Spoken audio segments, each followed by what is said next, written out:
Hello, everyone. Good evening, and welcome to Out of Bounds. This is our final episode of the show. It's so weird to think about. Hello, I am Kungfufruitcup, and this is a show that's all about glitches. We love glitches here. We talk about them, we showcase them, we break them down throughout runs, and we bring on awesome people, such as our guest tonight, Blood Thunder, to help us learn about these games and the glitches in them and all of that. So Blood Thunder is going to be with us today doing the Amnesia Anthology, basically. A bunch of Amnesia games. What's up, BT? How you doing?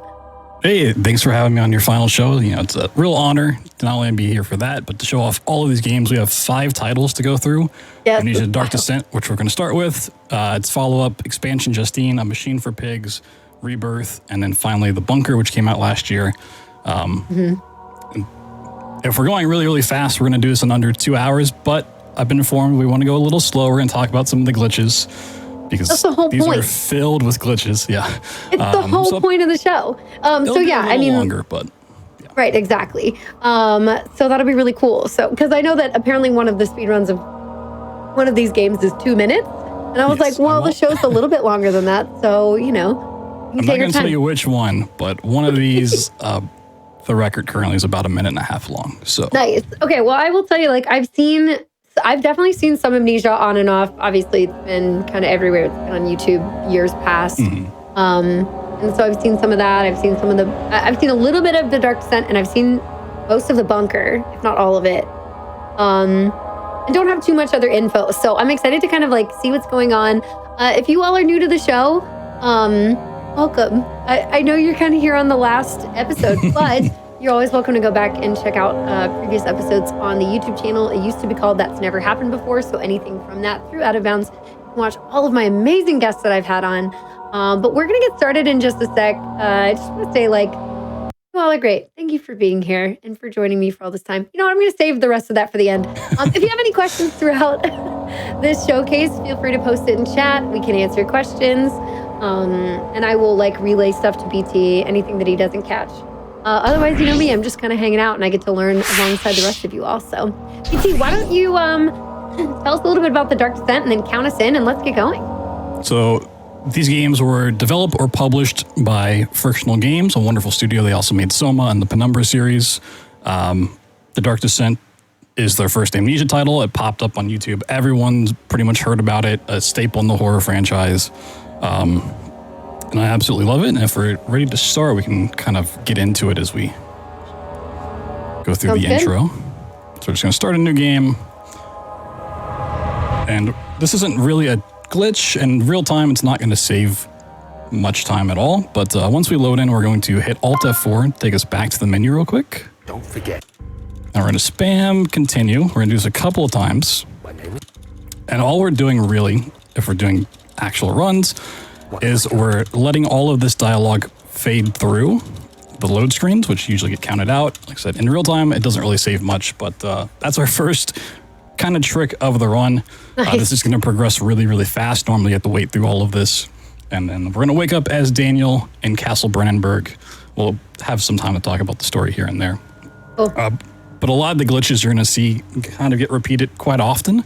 So this game was developed in the HPL2 engine, which is an in-house engine that Frictional Games made. HPL1 was the Penumbras, and then once we get into Rebirth and Bunker, that's on HPL3. So it's going to have a completely different set of glitches. It's going to be kind of cool. Nice. Okay, that's awesome. Yeah, and you're going to notice the graphics here look a little blocky. That's not really for any specific reason. We don't need high FPS, but there's 2 spots where having the ability to look at more of a pixel setup is going to help us do some tricks. So we're just going to kind of spam jump because we're in a slow walk down section. A lot of this game is built on how much speed you have, which we'll talk a little bit more about. But whenever the game's slowing us down, jumping kind of helps us speed up. Nice. Okay, cool. So jumping, do we get infinite speed at some point? Are we BLJing? What? No. It's just for brief moments, it's a little faster to jump. But for the most part, jumping is not going to be source of speed in this game. You can do little boosts, which also we'll get into. We're just making our way through the castle. Gotcha. This is a forced animation. You just kind of have to hug the floor for a second. You get scared. This game has a lot of moments where it's going to try to scare you, as it's a horror game. For sure. Obviously, we're not going to deal too much of that. So jumping downstairs, you can get boosted off of the surface, which just means you're transitioning your momentum downwards into more of a horizontal direction. You don't always get the boost, but it's nice to go for.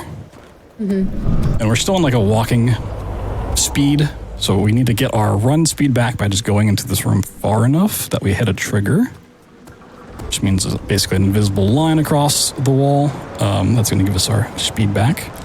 And we're going to start going out of bounds. And all we need to do is get into a spot where we're essentially crouched. Like if we can't stand up, but if we spam jump and crouch, going back and forth. Over the rock. Yeah. You will eventually just pop on through. We can talk about clipping when we get more towards walls. Ceilings, it's pretty much just trying to stand up repeatedly. You get enough speed to just boost through. And then once you're on top of the map, it's kind of hard to fall back in. So we're just going to skip all of this stuff. The lantern's over there, in case you're wondering. We're just not going to pick that up. It's going to be a little dark. And so slope surfaces like this, you can climb up, but they're also very deadly. Because if you jump wrong, it will just use all your momentum to push you into the void. And the void's death. So we're just going to walk around the map, be out of bounds. You want out of bounds in the game, Amnesia's the series for you. We can just click on the door. Yeah. This is one of the cooler tricks that you really don't get to see what happens. Whenever you load into a map like this, for either the first frame or the first couple frames, you spawn at a very specific position, which I can't show that because you teleport near instantly. So if we exit the game and go back into it, we're going to load in here. But for like a brief frame, we're actually not in this spot. We're actually over near the exit door. And if we're facing the right way, which we currently are, when we load in, we can actually click on that door. Oh. So here I'm holding interact. Oop. Let's try this again.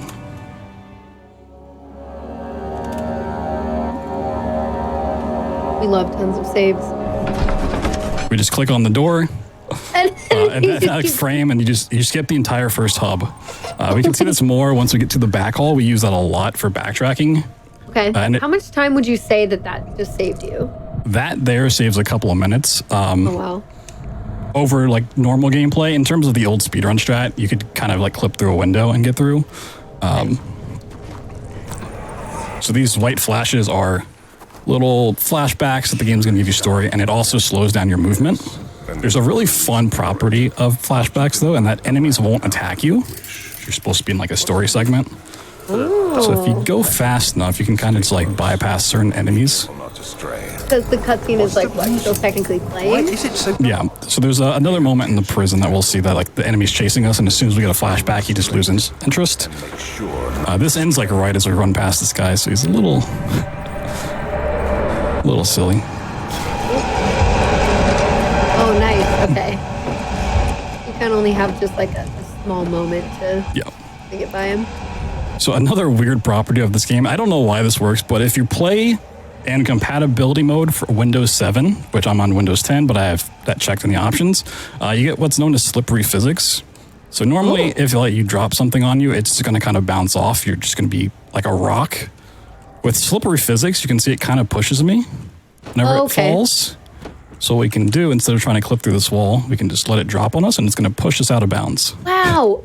At first I thought we were going to start prop flying, but I love this.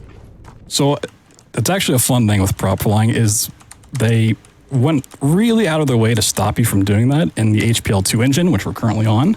But once we get to HPL3, which is Rebirth in the bunker, that comes back. Ooh, I love that. Okay, so right now we can have stuff push us out of bounds with the Windows 7 option. So this is the really famous water level with the Karnik monster. He's just kind of following us around, so we're just being a little too fast for him, though. Nice. So jumping in water lets us move a little faster because water is very slow. So anytime we're out of it, we get a little fast.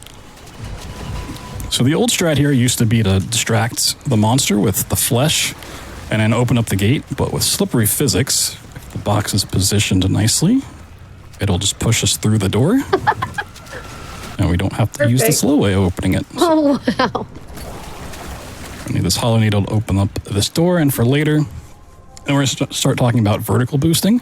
So if you look at these walls, it's not just a flat surface. All of this stuff has actual textures and collisions to it. And what that means is if you find a spot that has multiple little spots you can jump off of, so like this vertical part right here, you can build up a lot of speed by getting multiple jumps in. Like, is that creature like right here? Oh yeah. So it's a little scary because you need to be quick enough. So yeah, you can boost up a lot of these spots by just getting a lot of jump inputs in. And then just completely skip this fight of running away. I love that. This is how I would want to play this game. Oh yeah, there's very little monsters in these speedruns. There are a couple you see, but for the most part, I like to tell people that this is one of the reasons why I can now like watch a lot of scary horror content is because like speedruns, it was like both like, you know, some YouTube stuff my partner got me into, but then like speedruns specifically also help really spell out the scary in horror games. And so it kind of makes things almost like a joke to get past certain enemies. And it makes it so much easier to like digest or to like be okay with, not be scared by. Yeah, so like that, like we're just skipping a boss fight. Like, why not? You can just outrun this enemy. Why not? Oh yeah. Nice. So this is another hub section of the game, which means we need to kind of complete a giant objective across the whole thing. And here we're just running against this wall. So I mentioned like it's not a flat surface. So a lot of times the game's trying to push you out of collision, as most games tend to do. But a lot of these segments are like really, really thin. So if you get right into the proper spot and give it enough speed, it's actually going to just push you through the wall because that's easier than pushing you back out. So we line up here. We can just whoop right through the wall. So like looking at the painting, you just like yeah, this kind of helps with the figure out the lineup for it. Yeah, we just hold sprint left and it clips us through. So now we're going to go back to that load warping strat. So the position on the first couple frames for this one's back at the door we just came through. So if we load in our save from this spot and hold down interact, we just click on the door and we don't have to run all the way back. It's really useful for backtracking in this hub specifically because all of the positions for these different doors is the door that we enter through. Perfect.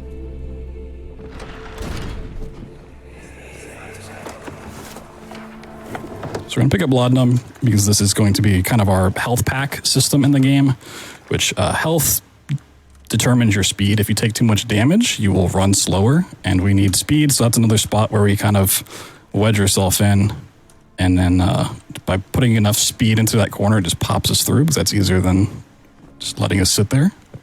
We're doing this so we can grab a key back here, and we're going to load warp. So you can use on that first couple frames of loading in, click on the door.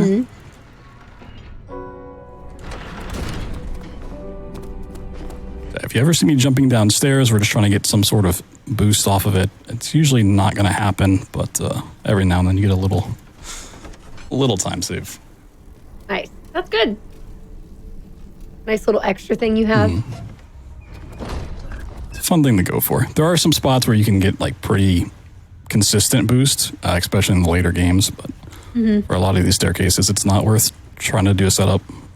So in storage, we need to pick up quite a few things. We're going to get 3 drill bits and 2 rods for the machine room. Once you pick up the third part for the drill, the monster is going to spawn in. So we're grabbing these 2, and then we're going to go up to where we're going to eventually clip out of bounds so that we don't have to deal with the monster.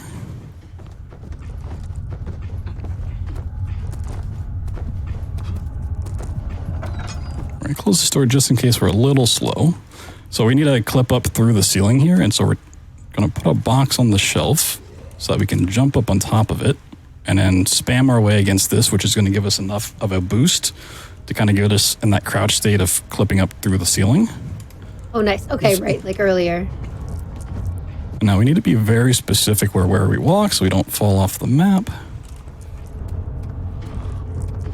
So this is actually a backup strat. We're going to do a load warp so we can save this without having to collect stuff. Ooh, okay. So you're not actually supposed to fall down there, but we're just going to load warp out, go back in, and set up the trick. That's the fun thing about save warping is you actually keep all of the items you've picked up, all your progress, because it's using your current save. It's not using an old save or something. Oh, that's really nice. You just have to do some of the movement again, but yeah. Yeah. Into the crouch. We're going to go up on the ceiling. Be a little bit more careful this time. Not fall down. There's also a lot of flashback triggers, which when you're in a walking state, you're moving slow, so we're going to try to avoid those the best we can. Mm-hmm. And then we need to jump against these window parts. There's a lot of void all over the place. It's half of this game. Speedrun is just knowing how to navigate outside the map. So we jump on the barrel as we drop so we don't actually take fall damage. Fall damage and damage in general in this game is it's like a random based system. So sometimes you're going to take way more damage, which is just really annoying. Sometimes you get really lucky and you should take a lot of damage and you just take a little bit. And it's the bane of runners. Usually just try to avoid it the best you can. So we're going to pick up 2 more rods and then we have everything. So going to load warp out of here. You're right on it being super dark, by the way. I turned off some of my lights so I could see better. Yeah, I usually run a pretty high gamma filter on this game. Yeah, for sure. But without it, yeah, it gets incredibly dark. Mm-hmm. So fun thing, if you don't come up this way the first time around, you're supposed to come up here and it's going to open up the door, kind of leading you to where you're supposed to go. We jump over this, try to get a boost up top, which I didn't get. But when we're coming back, we can still hit that trigger for the first time and it's going to open the door just ahead of time, which is kind of nice. Save a couple seconds. So we're going to combine some stuff in our inventory that we picked up and then use the key to go into the machine room. Machine room is one of my favorite areas because there's a lot of cool physics stuff you can do here. Take care of the vertical part of our journey. So instead of moving these levers one by one, which is kind of what you're supposed to do, you can just use the box to smack levers all together. Oh my gosh. And just make it a little bit faster. There's actually multiple solutions to that as well, which is kind of interesting. That just happens to be the quickest one for us.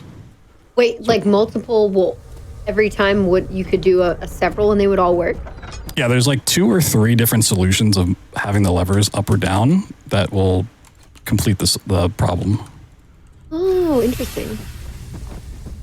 So we just need to repair all the machine stuff so that we get access to the elevator. Actually, That's doing some actually intended stuff. Yeah. So if you're holding an object, you also kind of move slower. So we kind of pick it up, drop it, pick it up, drop it. Oh, I see. That's the fun part about frictional games titles. They have a lot of physics interactions. Mm-hmm. Their first engine was actually supposed to be kind of a tech demo, which ended up turning into Penumbra Overture. And then from there, they started making awesome games. So. That's cool. How long have you been running the Amnesia series? I started running this in 2013 after seeing another runner do it at a GDQ. I was like, oh, that looks like fun. That's awesome. Been running this since, and then all the others I've picked up pretty much on release. A fun fact about this is you don't need to pull the lever at all for this to be completed. It's just... Workflow is the thing. Yeah.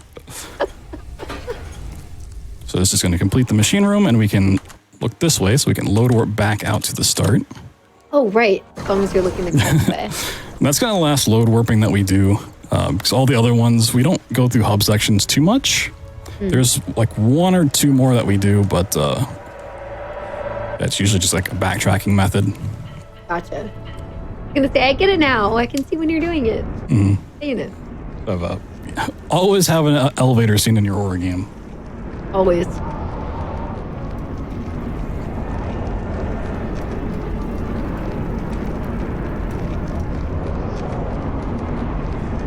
Surely nothing will go wrong. No, I'm sure it'll be fine. Oh, okay. I was like confused about the perspective that was happening. That looks gross. Yeah, a little bit. That's the shadow. Uh-oh. Basically, we found an ancient, mysterious object that comes from another plane of existence called the orb. And by picking up the orb, we have a shadow chasing us, which is what this fleshy substance is basically representing. We came to Castle Brennenburg to seek help from Alexander, who says, hey, I know about this. I can help you out. And then we did some really, really awful stuff. And so to set up the game at the beginning, you take an amnesia potion so that you forget, in hopes that when you wake up and rediscover all this, you will stop Alexander. So we're in a slow-mo flashback again, but a fun thing we can do is grab this rock, and by grabbing this rock and holding it, it will let us move at a faster speed. What? That's so the opposite of what you were just saying. That usually when you're holding stuff, it slows you down. Yeah, this rock is our friend. So we're gonna run past. Work? I have no idea, but I'm glad it does. We're gonna run up against a monster here, and because we're playing on the slippery physics, we can't actually stop him. We used to be able to stop him with a chair, but if we hit this flashback, he's just gonna instantly give up and turn around. We can kind of check him out. Did he not see you? Nope, because we're in a flashback, he just doesn't care anymore. Oh my god, the flashback is playing. This is no place Amazing. for a young girl all by herself. She could be hurt or worse. There's no telling what. Just gonna leave the prison by breaking down here. Oh, nice. Okay.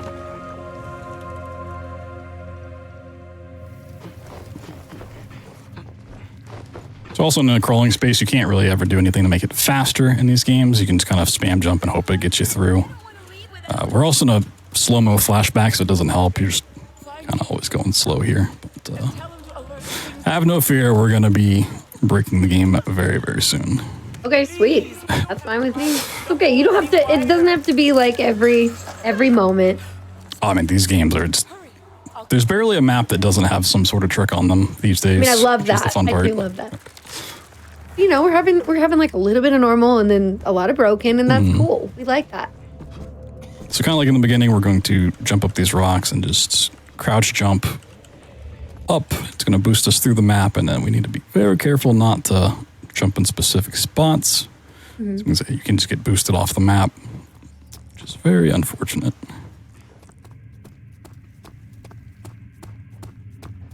And that skips the entire prison segment of this game. Oh my god. I love it. Cistern's going to be our biggest showing of the vertical boosting. So we're going to get all the way up to this door by just boosting off of this corner here. Just going to get a lot of speed. To divert water from an underground spring and are quite spacious. And then convert that to a big jump. To the overall structure. But we won't be using it. Oh, nice. You have to. Is health something you have to manage in this? Yes. So there'll be certain spots where we're going to take laudanum if we take too much damage. But yeah, it does matter. There are certain clips you can do if you're below certain thresholds of health. Come this way instead. We're Oh, shit. almost there. So far, we've negated enough damage. So we're just going to jump up through this pillar. There's certain... You just spam jump. You can just do anything you want. Yeah, these what I've games learned. are very much like, if you can think of a strat, you can probably pull it off somehow. There are certain walls in these games that you can legitimately just walk through. Like, yeah, how do you get back inbound sometimes? You're just walking over everything. Yeah, so this is the morgue. We're going to pick up some stuff that we need for later, including a laudanum. I'm out of bounds. And clipping back in, we're just going to stare at these toes. Eventually, Daniel should just clip back in the There we map. go. So we're being a little safe. And just, yeah, these laudanums are our health pack. So if we do take damage, we'll have a little bit of a backup. So this is like the mortuary assistant. We're just going to kind of take this guy apart real quick. Gross. And then usually there's a monster chase here. You're supposed to hide. But instead of dealing with the monster, we're just going to load warp back out.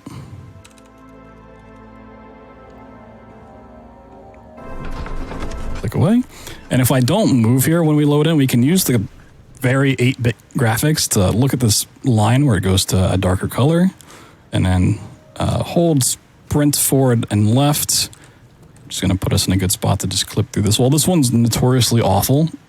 Even with a good setup, it can take a couple tries. Whoop. You just kind of go back and forth in this corner. Are you running forward? How are you? What's the movement? Yeah, so here? we're running forward with this position, and then if I don't get it, we're kind of hitting right, holding forward. Eventually, it just pop there through. we go. That one is very annoying for runners, but... So running at specific types of walls, you said that have like slight slopes, or are they random, or do they have like seams in them? What are we? So it's like never like going through a seam and you're just going through solid collision. It's just basically what you see is the collision. A lot of games will make this just a flat wall, which makes it really hard to clip through. But because these are, convex and concave, there's certain spots where you get into it and give it enough speed. The game's just like, okay, you can just, it's easier for us to put you out of bounds than to push you back in bounds, essentially. Gotcha. So we're about to see up here. This one's very scary. So this corner might just look like a standard corner, but you can kind of see it goes back and forth. It has curves to it. And we're going to do a safety save here. Yeah, seems like you're lower on health. So it's more so that when we clip out here, you can just fall in the void like right away. Oh, so no. You got to be really quick on the reaction time though. Once you pop through. You're sprinting left. Oh. Yeah, so you pretty much just sprint left and like forward there and kind of like look back and forth and then. Gotcha.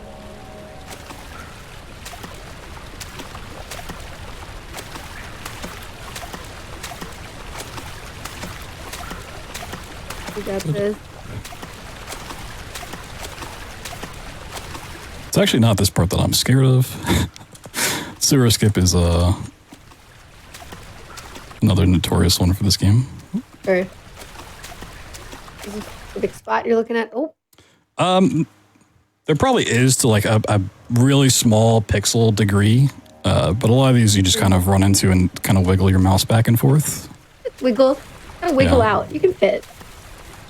So the main thing that's scary is that you don't want to drop into the void, like you're saying. Yes, because it takes a long time to void out in this game, and it just spawns you back at the beginning of the level, so it's a big time loss if that happens usually. Angel's being kind of a pain, but he'll get there. Come on.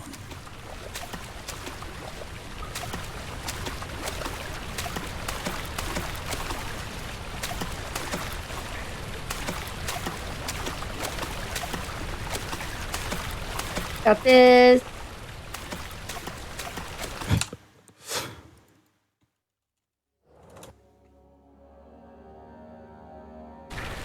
Good news is this game loads pretty fast, so. Mm-hmm. Oh. Even though I don't need to like reset my position too much, every now and then it's kind of nice to just get out of the corner and then come back in. Okay. Oh. So I get out and we boost up, so we're on top of the map. Nice. We're gonna do another safety save because. So that's not actually the scary part of the sewer skip. We have to do some fun stuff. So we're gonna climb up very high against this wall, and it can either shoot us back down and throw us into the void. It can give us enough height where it takes a lot of damage. Oh. We actually got a really good clip and no damage at all, which is really, really nice. Oh, look, you just... Wait, how did you shoot up so fast? So it's putting in a lot of jump inputs against collision, so you're just jumping a whole bunch of times in a very small instance. Okay. So the whole idea, we're back to the idea of just jumping enough can get you anywhere. Okay. Absolutely. And the rest is just knowing where the collision is on top of the map to avoid it.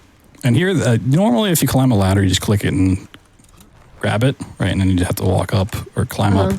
That's kind of slow, so if you have interact and jump bound to your mouse wheel, you can just kind of let go and keep climbing, and you just shoot up a ladder. Awesome. Fortunately, there's not too many ladders in this game to show that off with, but it's a fun one. And now we're in the back hub of the game. This is the nave area. And normally there's a quest to like open all the doors, but we can just jump up this and then crouch, so we just eventually pop through the ceiling here.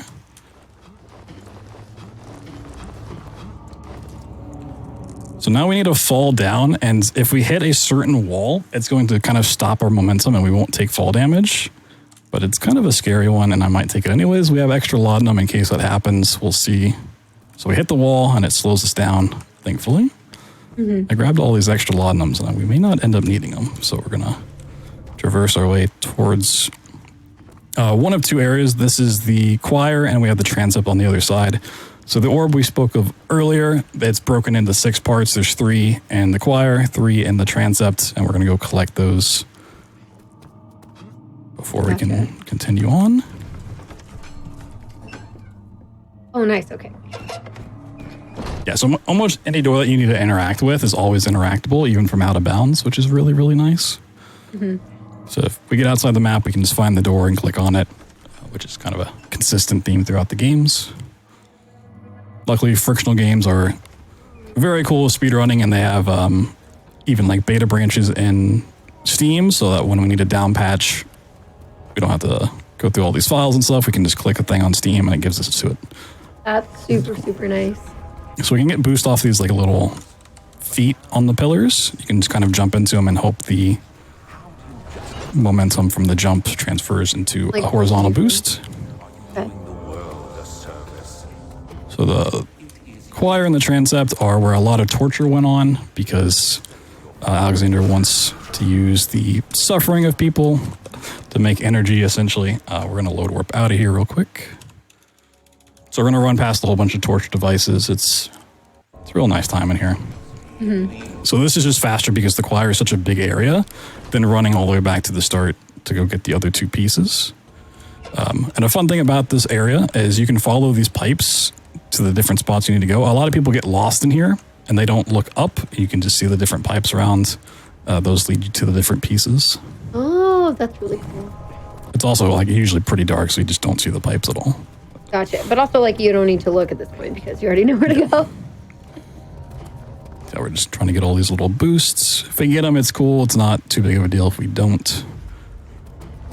There are some certain strats you can go for that require getting like good boosts, but they are pretty much safe for going for world record times and stuff like that.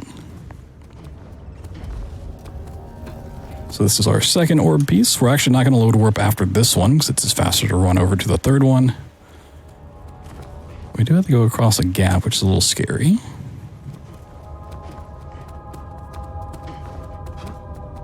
Hey, you can just jump. Just jump. Oh, yeah. All I've learned. And then we've been in bounds too long, so we're just going to jump into this corner and eventually pop through to the other side. One of the best things you said today. And this is one where you can just, even though this wall is out of bounds, you can just run into it and put you there. Trying to do some more jumps. Took damage, that's fine. Actually, it's not fine. I'm going to take a laudanum so you can see our health here on the top left. That'll be good enough for now. Gotcha. This part can get a little scary because it's very easy to fall into the void. Right, grab our third orb piece, and then we're going to, once again, load warp back to the nave.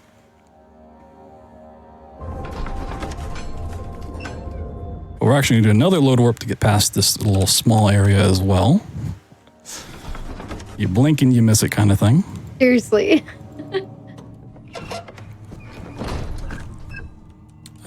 Just to be super safe, we're going to grab an extra laudanum in here.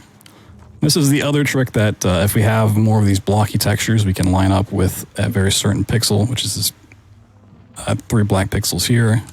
And we run into the wall. If we stop moving after we run into it, it will hopefully just pop us right through. Right there. And you can see that there's very little room to stand. Sometimes the collision extends past what you can see. This is not one of those cases. It's very easy to fall off. So we're just going to jump up all these rocks. Well, okay, so you spam jumped again, I'm guessing? Yep. So we have jump bound the scroll wheel, so we can just kind of do a whole bunch of jump inputs. We're going to jump off this wall too. Just climb up. Wow.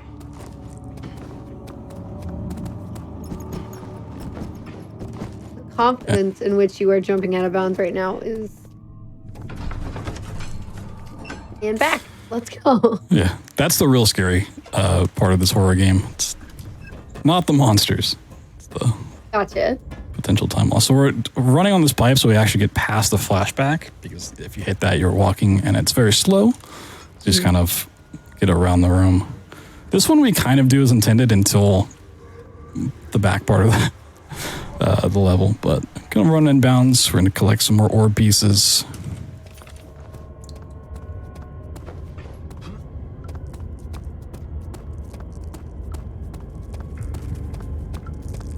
What what are all the orbs helping with again?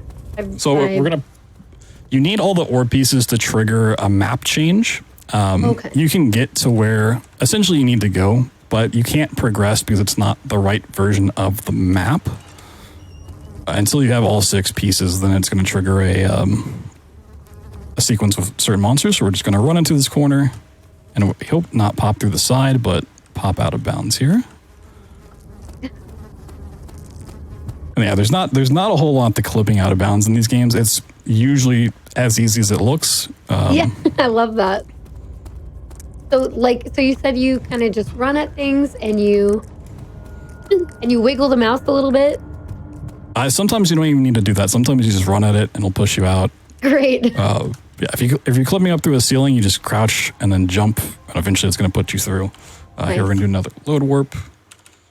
Yeah, the load This is warping. not one of those cases where it's easy to clip out. You need kind of a precise lineup, and then once you clip out, you're going over a void, so you have to turn and jump as well. So we're going to wait for this level to shake. That's what happens when you come back from the transept. And we're going to run at this wall and kind of look in this area, and then when I hit the wall, we're going to try to flick to the right, assuming we get pushed out of bounds, and then jump over a void. This one has ruined many runs for me, so yeah. It looks a little fancy, but we clip out here and then jump over this so that we don't fall in. This pillar is also kind of interesting because you can see how it's not just a straight line up. All of these textures is stuff you can jump off of, which is why spamming jump works so well.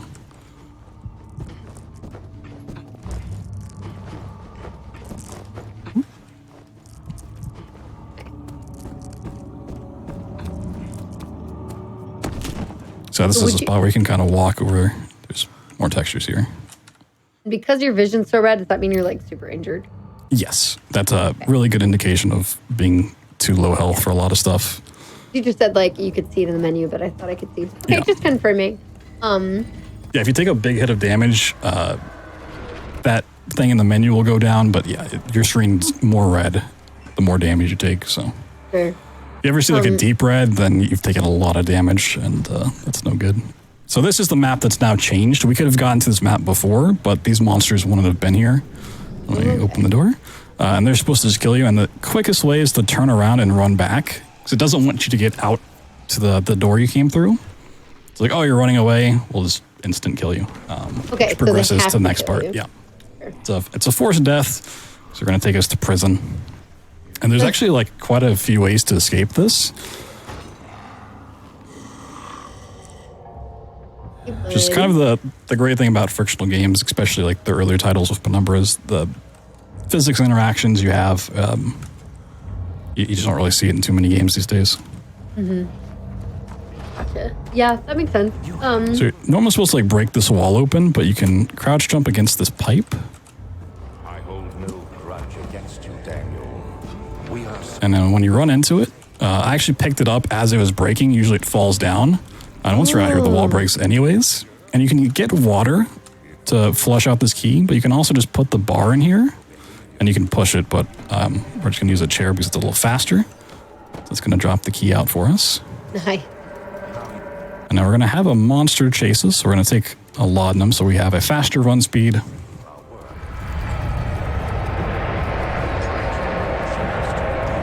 Oh, it's like a whole chase sequence. Yeah.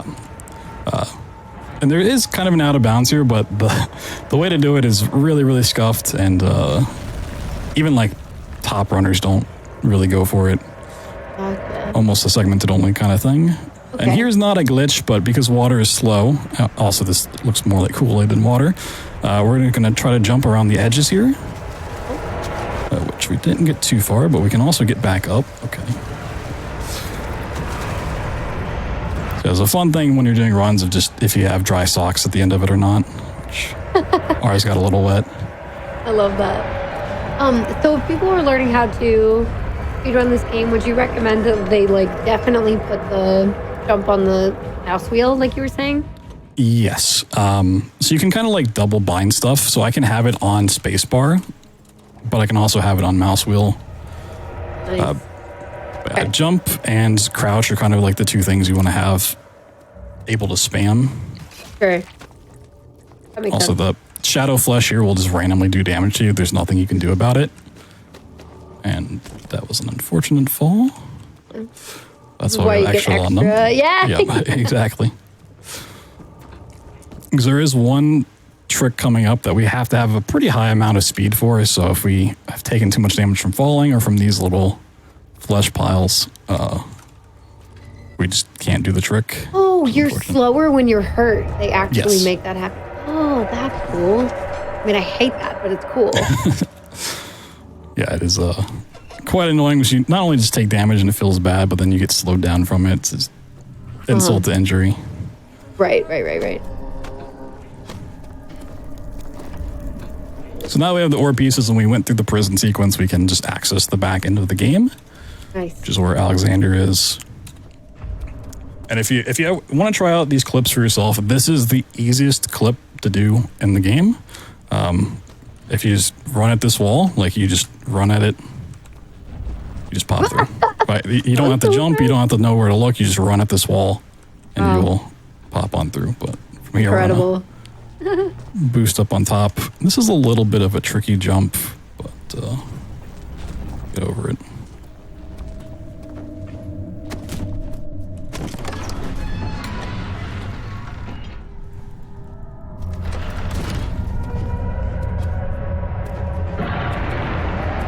We're going to pull this lever to stop the monster from chasing us. And you don't need to pull the lever itself. You can actually aim for the base of it, which makes it way easier to grab. It's a fun little tip for anyone playing the game.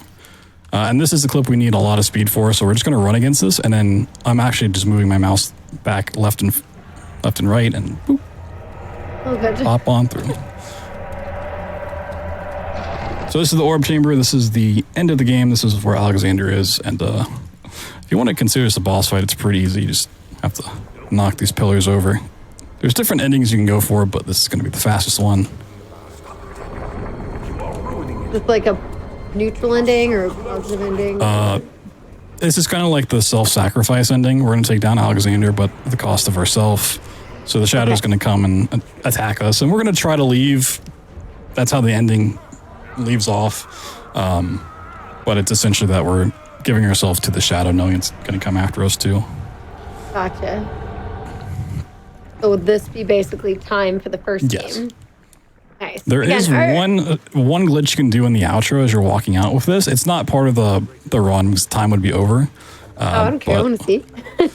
When you're, because this is now taking us back through the castle where we've come through, wrapping up things.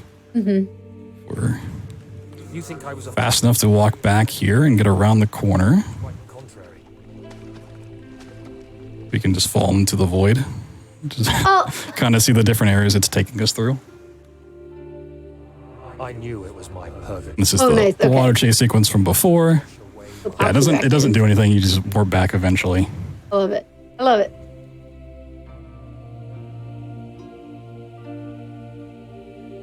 Another fun thing to do on runs is to try to get these chairs stuck on the chandelier. Oh, during the outro. Yeah. Oh, we got one. You got one. Oh. Finale episode. It's a pretty rare occurrence, so. Yeah. There you go. Special moment with you all together. Let's go. And that is game 1 of 5. 1 of 5 we've got going. So we have the second one coming up, right? Is it 3 main games and 2 side games or DLCs? How do you? It's 4 games, and the next one up is kind of the DLC expansion, Amnesia Justine. So we're gonna quit out of this real quick. While it goes through the same game, I have to have 2 different versions of the game installed to be able to run this. Gotcha. Just make sure you just make sure to reshare with me. We can do. Okay. Yay. So this is going to feature basically the exact same tricks as the Dark Descent. I'm assuming we're good to go on this one. Oh yeah. Okay. Again, timer's just going, so you can just keep running. Our timer's just to be like, hey, the show's happening right now. All right. The timer has not once mattered on my show. So yeah, we're going to see a lot of the same stuff. One notable exception about this is this works on a permadeath system. Okay. So if at any part we fall into the void, which can happen on the second map, kind of, we do have to start back from here. But it's a really short run, and hopefully it's not going to happen. But unfortunately, it did happen when I played this casually, like a decade ago. I ran into a corner trying to evade a monster, and I clipped through the floor and died, and I did not want to play the game for a while. So we're just going to jump into this corner and immediately get out of bounds. Okay, gotcha. So this is, because it's like DLC, it's going to work with like the same types of, like the same engine, right? Like you were saying? Yeah, this is still the HPL2 engine. So everything still works exactly the same. Cool. We're actually in a slowed state, and we need to get our run speed back, which is why this is a little bit scary. But I'm a little slower. Oh. So we're gonna drop here, and then once we hit this point here, this is basically where our trigger to get our speed back is. And yeah, Justine's basically just 4 very short levels where you're kind of dealing with like one person per level. A very short expansion DLC, and we're gonna run in here, so we drop through the floor, and that bypasses kind of the big puzzle of this level. Mm-hmm. Are you a different character? Yes, so you play as Justine in this. Okay, I was like, are you Justine? Yeah. Okay. Every game that we're going through is a different character, and they're all sort of in the same universe, but they're very disconnected. So this is the true scary part of the run. There is a backup if I failed enough times, but we're going to use that slippery physics, which is the prop. If it lands on us, it's going to push us. Oh, yeah. Mm-hmm. We're bringing that back with this. So we're going to try to clip through this corner. However, if we go straight through the wall, it's going to drop us into the void, and we're going to die. So we're going to hope that when we get clipped through, you like go to the left a little bit? Yeah, we go behind this bookcase instead of straight through the wall, which is why I'm not putting this in the corner. I'm putting it slightly to the side in hopes that we clip here, which is exactly what we wanted. So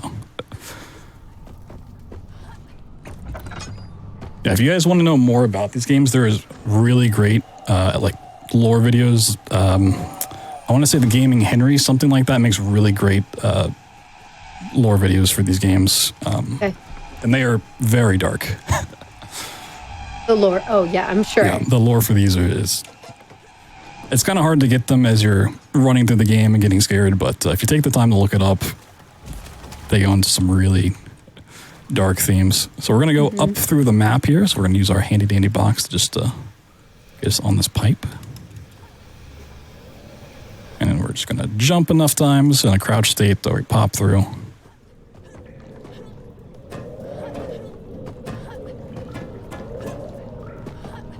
Trying to get some boost against some of this collision. And this part is also a little bit scary if you jump in the wrong spots. Because all these roofs are kind of sloped on the sides. If you happen to jump on those, it really likes to push you off. And this final part here, getting to the door, is also kind of nasty. So going into the final area, we're going to use a trick that we haven't seen. It used to be more prevalent in the base game as well. Nice. This is our shovel friends. It's going to be very handy to us. So this has a unique property. There's certain props in this game that have this, but if you're on top of this and the prop itself is moving, it attaches you to it. So it's like, it's kind of hard to show because it just gets real finicky. But it's supposed to be like if you're standing on the prop and something interacts with it, it's going to move you as well. So it's more immersive. However, when we jump into the prop, we're moving it. So we're moving it, and then it's attaching to us and moving us again, and it kind of just stacks together in a really weird way. But yeah, there used to be a clip like this in the main game. We just found a faster way of doing it. So we're going to take this all the way to the end of the map. We're already in the last section of the DLC.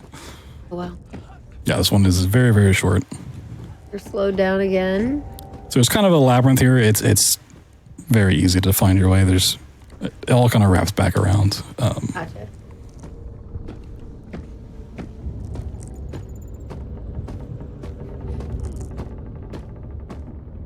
So, lore is probably happening on the walls.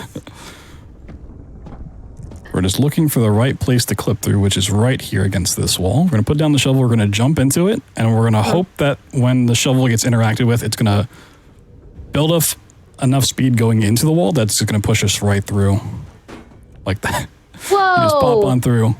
So this is supposed to be like a room that you go into and it crushes together, and then eventually you get through. But you can see it kind of moving through. We're just going to bypass all that. And if we run too far, we're going to have to turn around and close this. So we're just going to close this already. Okay. It's going to stop us from getting slowed down. And then once we go through this door, the game's kind of over. Oh, nice. Okay. There's So some this great is dialogue like the here. end of this part. Yes. This is the real reveal that you're actually playing as Justine, who's like kind of set up this whole basement full of traps for guests coming over. You've forgotten that it's you. Yeah. So you kind of like set up the trap spoilers. and then you take the amnesia mixture to like put yourself through it, Oh, wow. sort of thing. But that is That's our wild. second game, quote unquote, down. Got 3 more to go. Perfect. Do we want to take a quick break then? If you need breaks, this is a great point to do it. So we This set would up be for a great point. Yeah, let's do it. Let's take a quick break, get up and stretch. I'm going to make a cup of tea. That's what I'm going to do because I'm really enjoying this. So I'm going to get some tea while we're hanging out. You all feel free to get up and stretch, walk around, get some water, or while you're waiting, you know what else you could do? You could go and check out, we have a bunch of things going. Let's see. GDQ is hiring, by the way. So if you're interested in a full-time role at GDQ, we're looking for a new hotfix manager, somebody to manage these shows and all of our wonderful hotfix showrunners. So if you're looking for part-time work, we are also looking for new showrunners starting with 2024 season 4. So you can go to gamesdonequick.com/jobs to apply or share with anybody else that you think might be interested in that. You know, obviously with like this show ending, there's space opening up. And also if you want to look around a little bit more and learn a little bit more, besides going to gamesdonequick.com, you can also join the official GDQ Discord.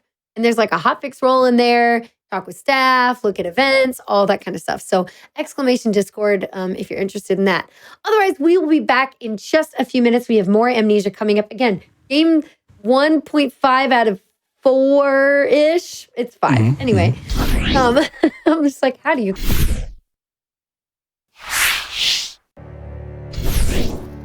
Hello, everyone. We are back with more Out of Bounds. I am Kungfufruitcup, and if you're tuning in, welcome. It's so good to have you for our final episode of this show.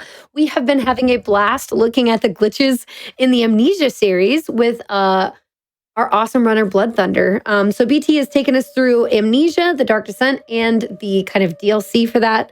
And that was really, really cool.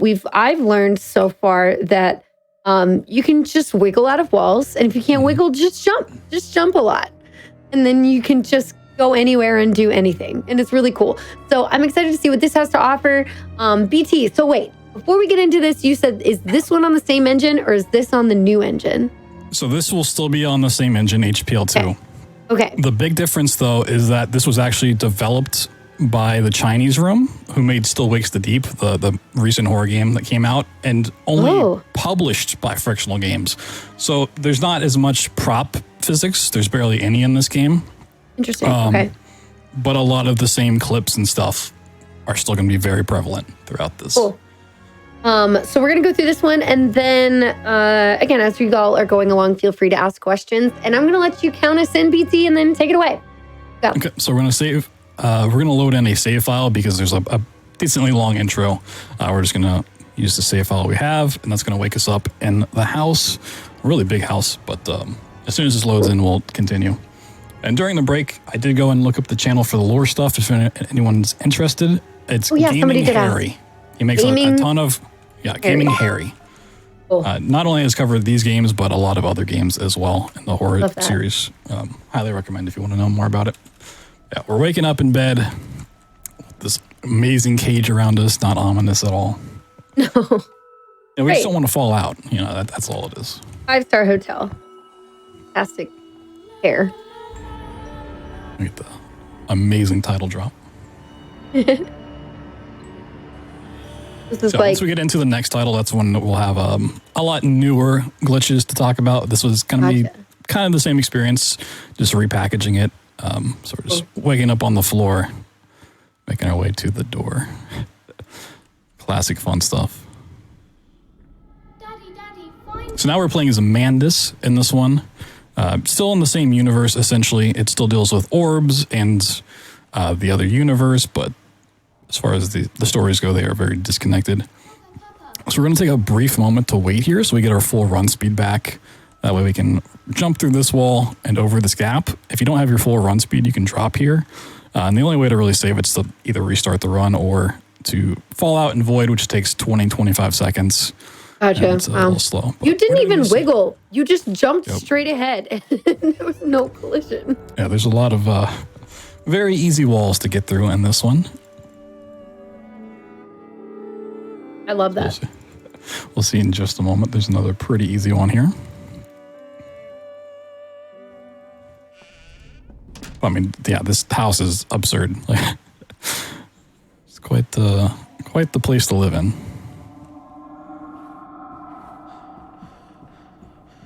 So we're just gonna bypass the entire house here by jumping into this wall. Nice. And I think I would just be uncomfortable living in a place like this big, you know? Run on through. So to hit the final trigger, it's a little bit tricky from this part of out of bounds. What we need to do is crouch here so we're not running off. We're going to hit a small bit of collision here and then sprint into the void. And that's going to be enough to end the level. If you try to jump off, you're going to hit your head and not make it quite as far as you need to. Gotcha. But on that, it's a pretty easy trick to do. So if anyone wants to run these games, they are fantastic runs. Some of my favorite to do. Even if you don't want to do all these glitches, like this Amnesia Anthology I've done glitchless before, you know, it's still like a 4-hour time.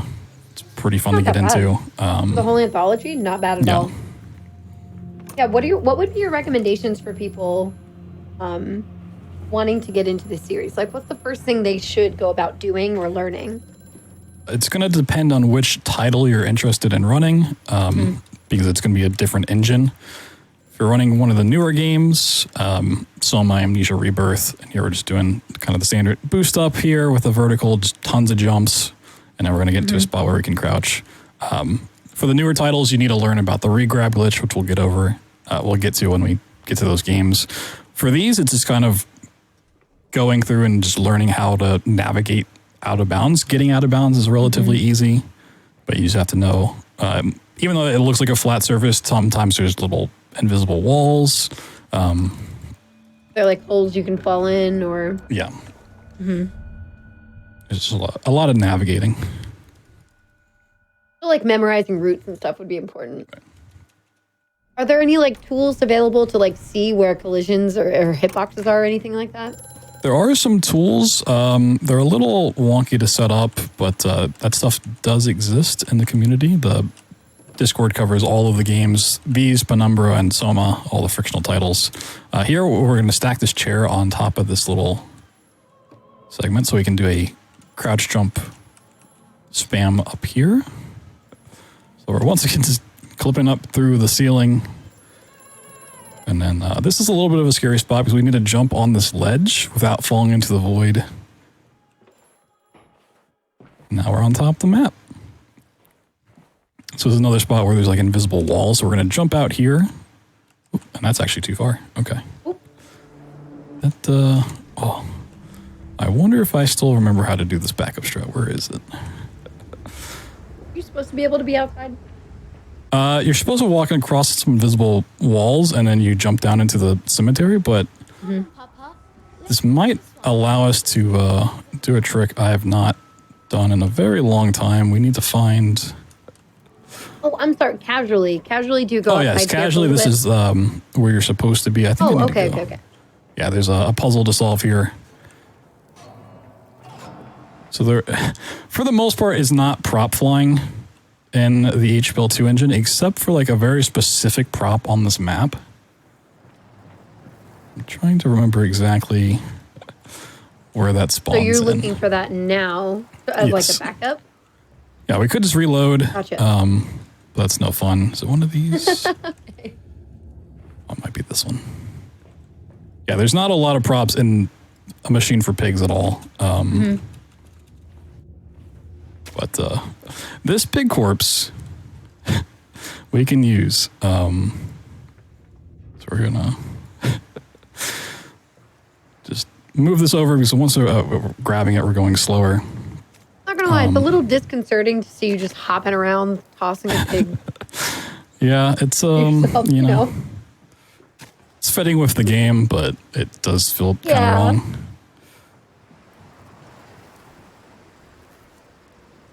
So we're essentially just grabbing the prop, and then this is kind of like the regrab glitch that we're going to get to later.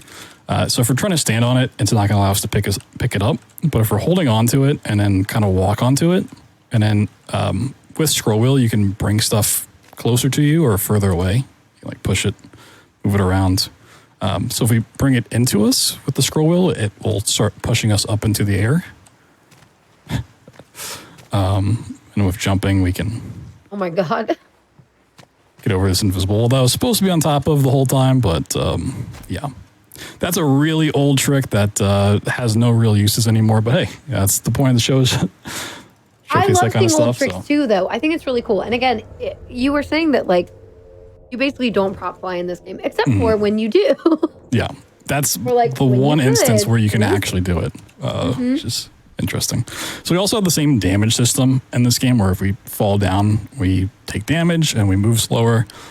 There's not any way to heal in this game. You kind of just get heals over time if you hit like certain checkpoints, but it really doesn't matter as much. You just run slower in this game.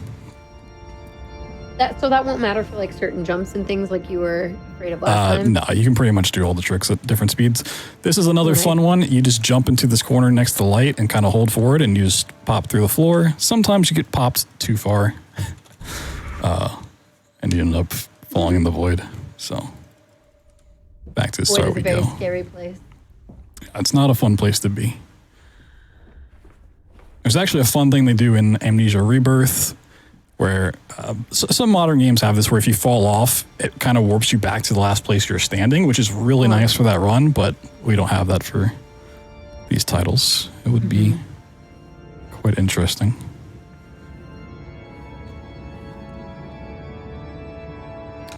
Yeah, it's just... We're going a little too far.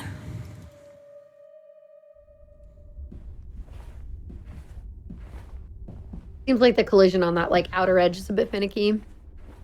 Yeah, it's just pushing us with too much speed. So we're just not only going through the first wall, but it's like, oh, you're going to go through the second one as well. Touch on the prop flying stuff again, because it's very prevalent in the Penumbra series, which was the predecessor to Amnesia, the HPL1 engine. That has a lot of prop glitches.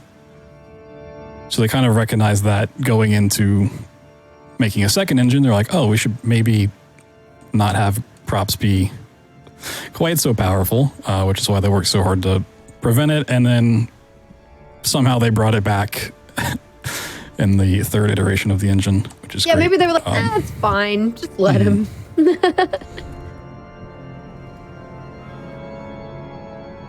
So jumping down to a door when you're out of bounds is known as a door dive. If anyone ever hears me say that. Some of them can be a little scary. So if you go too far out, you can't hit it. And if you're too close, you'll take damage or get boosted off. This game has scarier ones than the first game. There's also a lot of really great dialogue lines in this title. That anytime I run through it, people like to quote. So it's like... Oh, in this game specifically. Yeah. Also, I've seen you doing the door thing like a number of times, obviously. And you keep landing on the other side of the door and then clicking back. So the whole time we're just going to fall into the void, but we're just grabbing the door on the way down. Because if we land on top of the door, usually we take damage and we're going to be slowed down. Gotcha. So it's better to fall in the void. This is actually an instance where... Jump? Yeah, this is crouch jumping up here, and then we're going to crouch jump again to pop through. We're going to fall down, and this is the spot where we usually just take the damage because we don't want to miss anything. Because that's not something you click on. You have to hit a certain, essentially an invisible box to leave this level. Oh, gotcha. So you have to get there. Okay. Yeah, so you can hit it and fall into the void if you get a really good boost. But it's really scary. You don't want to miss that one. So we just take the damage. And we have another fun elevator. If we don't move our mouse here, when we spawn in, after the elevator stops being spooky, it'll point us in the direction we need to go. But if we move our mouse, then when we load back in, it's usually in a different spot. So we just sit still for a second. Still, yeah. Yeah.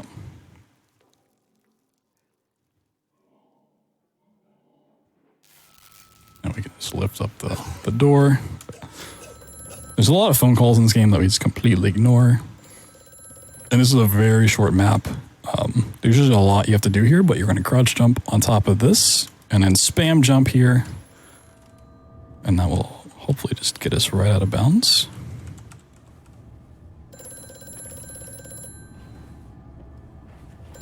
Yep.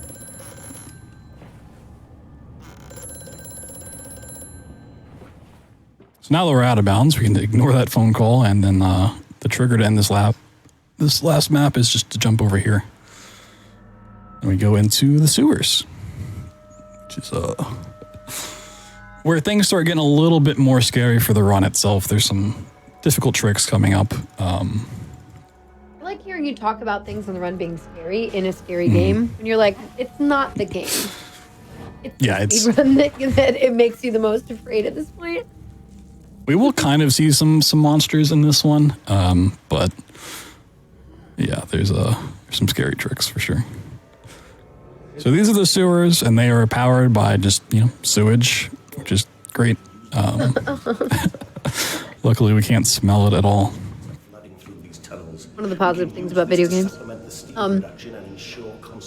Have you gotten jump scared on accident by anything in these games in the last couple of years? Horror games don't really do it for me, but there was a puzzle game I was playing a while ago that did jump scare me because I wasn't expecting a jump scare in a puzzle game. Oh, interesting. It just kind of came out of nowhere. We're going to do a safety save because if we fall in here, there's no way out and we're going to die. And then we have to go back to the start of the map. So I'm just being a little safe, and if that happens, we'll load back right here. But yeah. It's a fun thing.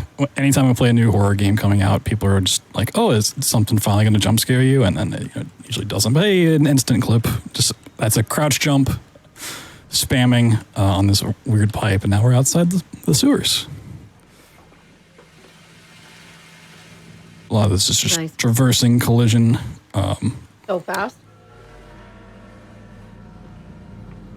Even though this is dark and it's already hard to see, we're about to hit a part of the run where it basically becomes impossible to see, even for me. So we're going to do a safety save. This is also landing on giant pipes, which are circles, and that's very likely to just boost us off into the void. Yeah, it seems like it's even more difficult when you're out of bounds. Yeah, so we're going to drop down here, and because we take damage, our screen's going to go red and make it harder to see, and we're going to do a bunch of falls. So it's it's going to start becoming really awful to see. Oh, and we got boosted off the void there. Oh, like, how are you not dying from all the falls? Yeah, you can't actually die from fall damage in any of these titles. You can take a lot of damage, but you are only going to die to monsters, essentially.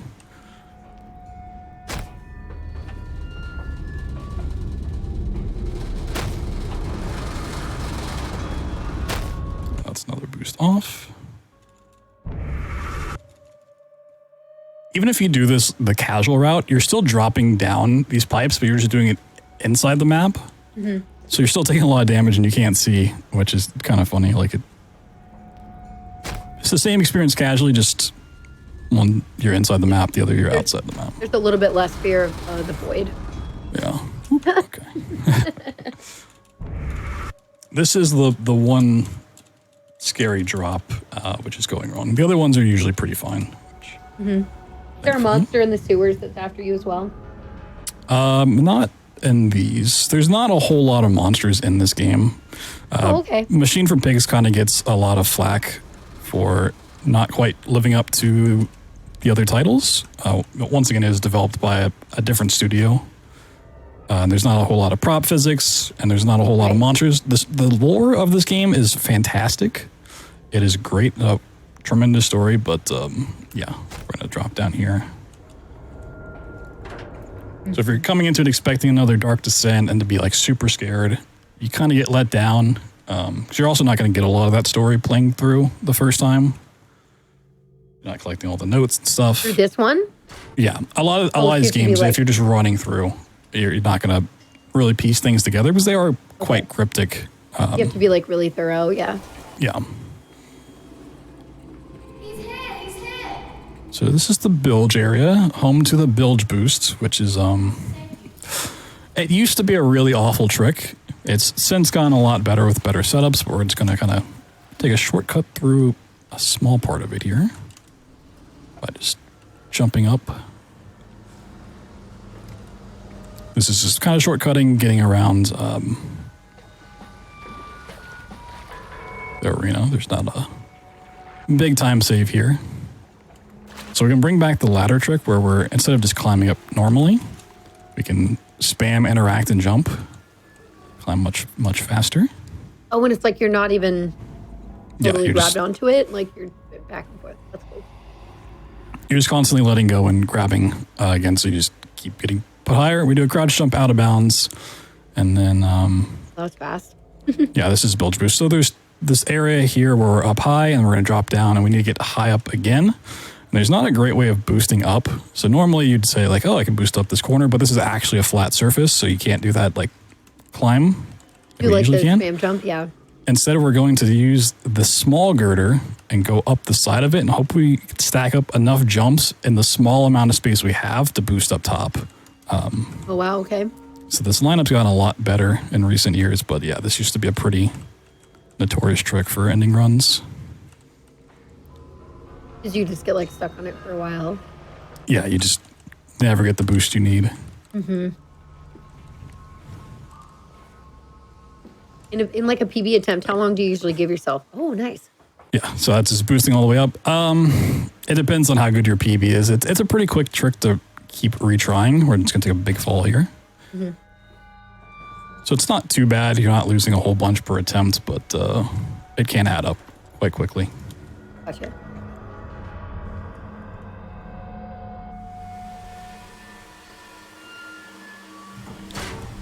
Fortunately, we're not done with the scary tricks yet. This is the reactor. So we're going to jump up this. It's really hard to see. It's really, really dark. There's this wooden beam here that is very small in terms of collision because we need to get on top of this shelf. So we're going to spam, crouch, and jump, and then hope we can just get up there before it pushes us off. I can't see anything. Yeah, right it now. is. Wow. Even though I have the gamma up and my monitor is pretty bright, it is rough to see.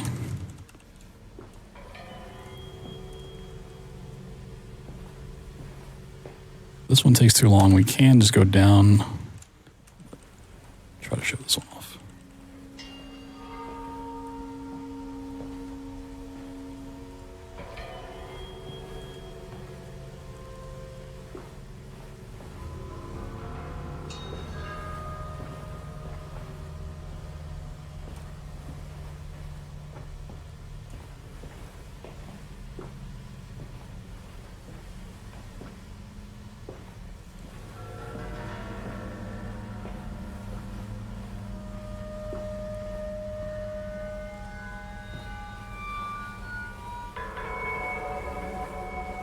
Ooh, that was really close.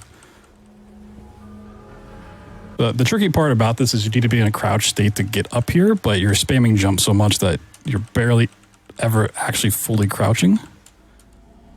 So it's a very small window in your crouch jumps to actually get on top of the shelf. So now that I'm here, I'm going to do a safety save. That's smart, yeah. It's usually pretty easy from this point, but just on the odd occasion that something happens, you never know. Right, I mean... From here, we just spam jump and we're out of bounds. Nice, okay. Then, there you go. So it's really just like that weird crouch jump combo getting up there that was like... Yeah. Difficult, yeah. So like the past three maps, the sewer, the bilge boost, and then the reactor are kind of like the big obstacle in this run. There's another hard trick later on But those are like the scary moments if you're doing actual attempts of getting a PB or record or something. So we need to go down there to open up that little valve so we can turn on the machine. Which is a pretty cool cutscene coming up. Ooh, okay.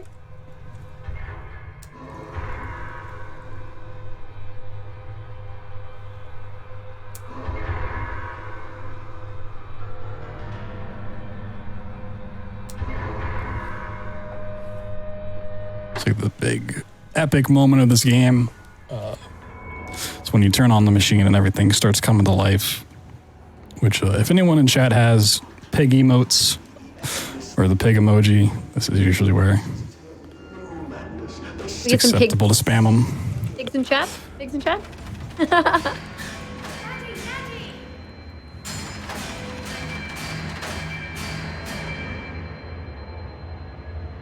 It's like you just have to keep trying to activate this. Yeah, you just have to wait for it to turn green and you can push it. So.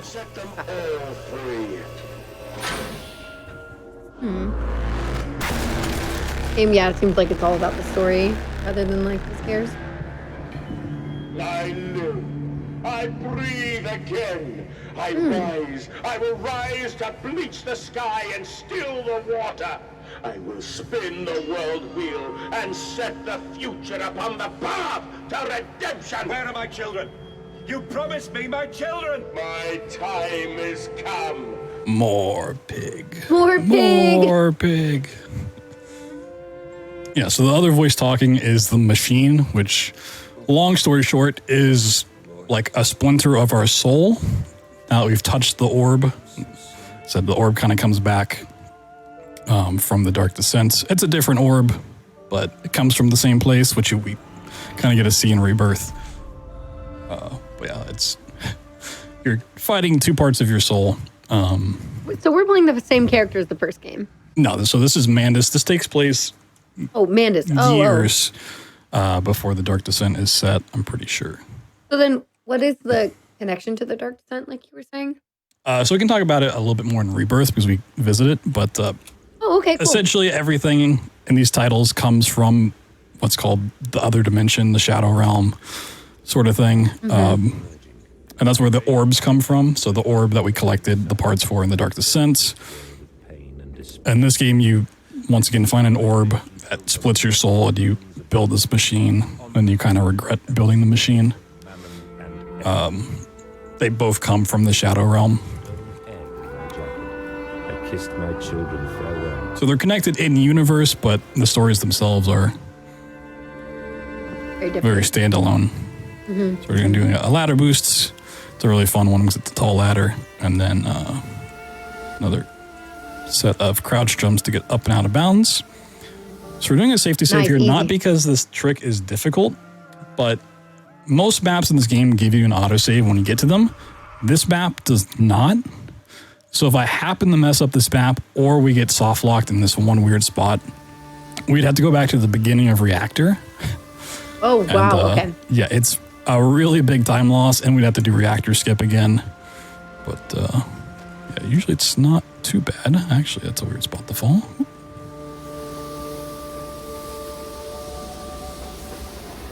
Usually the game cooperates pretty well, but every now and then something random will just happen.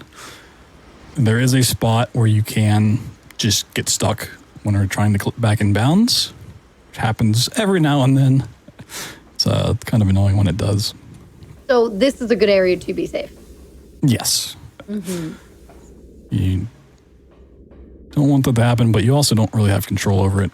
So we're going to clip back through the floor, and then when we run through this gate, it can push us out of bounds and we get stuck, or we just clip through, which is usually what happens. So yeah, we just clip through. This is what you Perfect. wanted to be. I will stop you. I will save them. And a thing that can happen on the elevators that we start transitioning through the rest of the game with, if you're jumping around, sometimes when you load into the next map, you'll be at a walking speed and it won't ever go back to running. So you have to reload the map. Oh, you have to reload the previous map. So you can end the level without it. So it's, if you're at the end of a level, you just never jump, which is a hard habit for me because I just love jumping any moment I can. A lot of times I'll have to remind myself, like, oh, yep, elevator. You just started doing it in real life. You're just jumping around constantly. People are like, why are you doing that? You're getting groceries. Cool.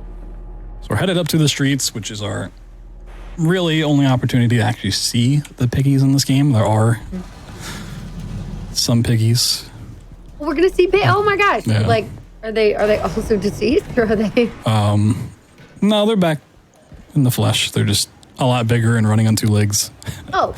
Yeah, they're some beefy boys. Oh God, what have I done? So for this first part, they don't actually chase us. We don't have to mess with them, but there's a small chase sequence at the end of the map, which we try to avoid getting hit, because if we get hit, it's damage, and that means we're going to run. So we're going to do a crouch jump through this window. What saves you time going through the window? Because it looks like you just run around that corner, or no? Yeah, so it's actually a very small time save. This one's it's kind of a different way to get through this room instead of having to crouch. I think this is where so this is where a crouch jump through. Otherwise, you'd have to just kind of run around. And, oh, that's a lot more complex than I thought. Okay. yeah, that totally makes sense. it's a very small time save, but it's a fun one. Usually pretty easy.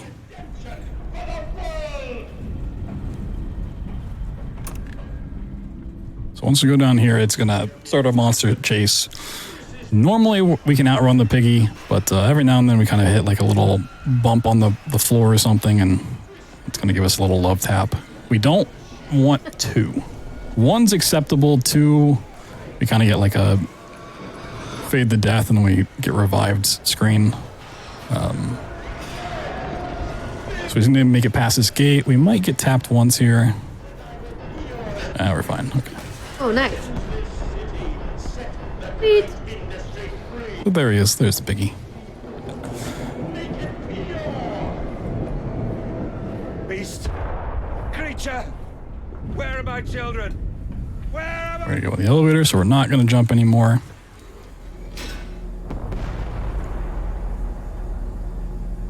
While sewers, bilge, and reactor are kind of like the big scary moments of this run, the last couple of maps have some pretty brutal tricks as well. Not too bad, but So you it can't seems take like a this second to get. game, there's 1 or 2 moments that were like really, really, really easy, like even easier than the first Amnesia, but it seems like it also has some tricks that are even more finicky than the ones in Amnesia, like Yes, the it's- Amnesia 1. Okay. The Dark Descent, like, it has a lot of just really cool, fun, not super hard tricks. There are a few that have weird boost, but this one is much more. Some are super easy, and then some are much more difficult. So this is Pig Line Skip. We're going to boost up this wall, which is a little strange. So we get up on top of this, and then we're going to jump over. So normally you like go around and you're descending this big long pathway. You zigzag down. We can just jump over an invisible wall and then fall down. Take a lot of damage. And we're at the end. Oh, nice.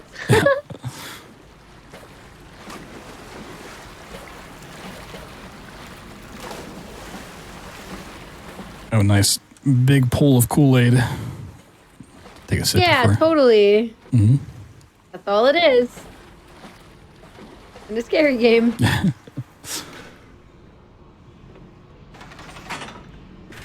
the next 2 maps are known as Tesla 1 and Tesla 2. There's a Tesla coil pig that kind of acts as like a boss and super scary. Tesla 2 is probably, besides bilge boost, like the most infamous among runners. It's Like annoying or... annoying, difficult, and just trying to learn it can be kind of a pain point for the run. Tesla 1's pretty easy, except for the door dive at the end. But some cool tricks when done properly. And there will be a very great burning that we might make the world clean.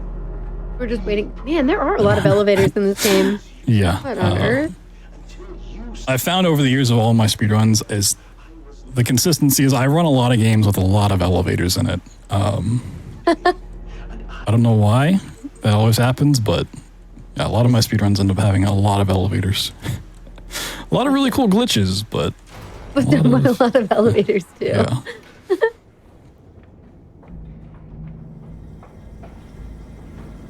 So we just need to run a little bit into this level before we get our out of bounds started. Mm-hmm. You know, this game specifically, there's some moments that have like kind of a BioShock vibe to it. You know what I mean? It's a little steampunky in certain aspects. Yeah, just and the way you're navigating up and down through areas, and then like I want to make the space better. I don't know. There's a couple things about it. So we're gonna clip through, which kind of puts us out of bounds, and if we clip back through instead of going into the map, it's gonna push us through the floor, which is gonna start our out of bounds here. Weird. Again, like so for this game, you're still just doing like face the wall and like you're wiggling a little bit. You're running. Yeah, there's not a whole lot more to it than other than just running through the wall. So this is where you normally encounter the electrified pig. We're just gonna bypass this entire chamber. And what makes this door dive scary is we can't drop from above. We're gonna jump out and do like a big arc. But it's usually not too bad. We took a little damage, but that's okay. Yeah. I think like it's good to like remind myself of kind of the ways you're going about the glitches, even if we're seeing them repetitively, just to be like, okay, cool, this is how we do it, or somebody watching, like to kind of give you all a heads up if you're just joining, or. I would have given my soul to spare you this world. So for Tesla 2, we're going to make some safety saves. It could be a little silly. So we're going to do a ladder boost just to climb this faster and then jump over this pipe. What have I done? Which we're going to set up because we're going to jump out and then do a vertical boost to the top of this pipe, which makes this a little scary because we're going over void. And when you load back in, there's a little bit of lag that can happen as well. So if you're trying to do this quickly, sometimes you'll get stopped in place from the lag. First try there. Nice. The rest of the skip is also pretty scary, so we're going to do another safety save. So there's a lot of walls and moving parts for this final part that can just not go your way. Sometimes you get thrown into a spot where you can't get out of, or you don't get a vertical boost. So yeah, we're going to jump over here and just once again run through this wall. It's just holding forward and sprint. Push us up this one. And we're going to jump off this one if we can. Okay, so that's no good.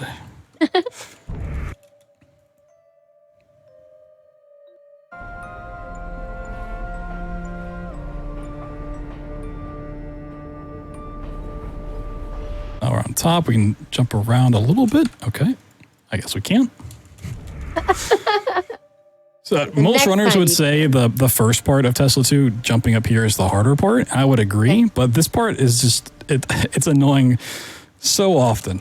It just doesn't quite work the way that you want it to, which, you know, when you're breaking the game, it's kind of fair that sometimes the game doesn't break the way you want it. Okay.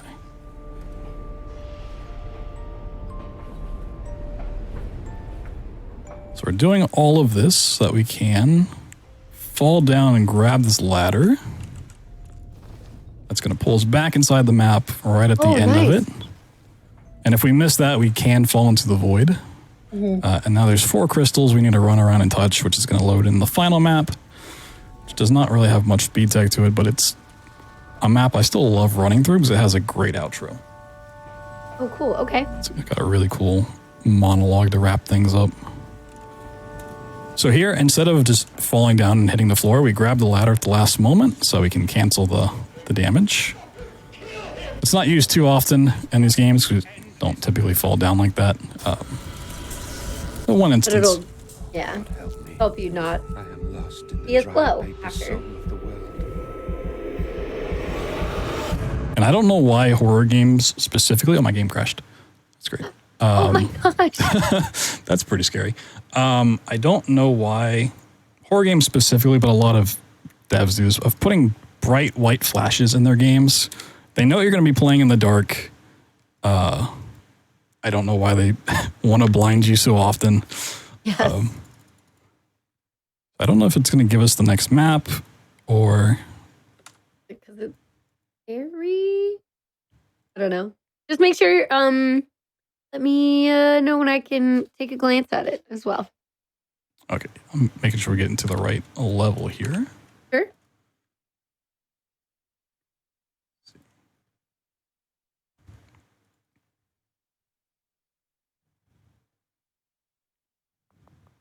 Awesome. Trying to remember which one of these it is.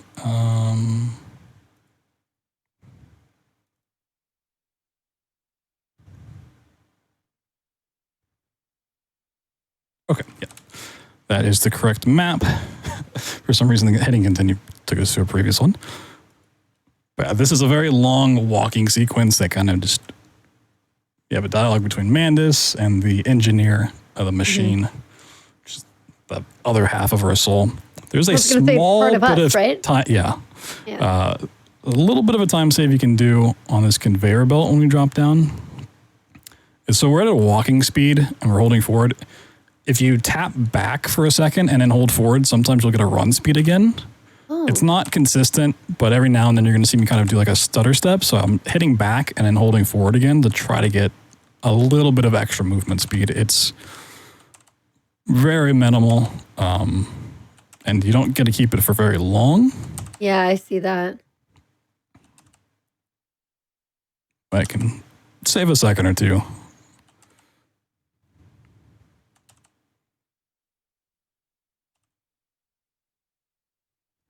Can't hear game audio, apparently. Chat can't? Might not be. I can hear it, so that might not be. Okay, should be back. I think the crash messed up my audio source. Oh, could have. Yeah.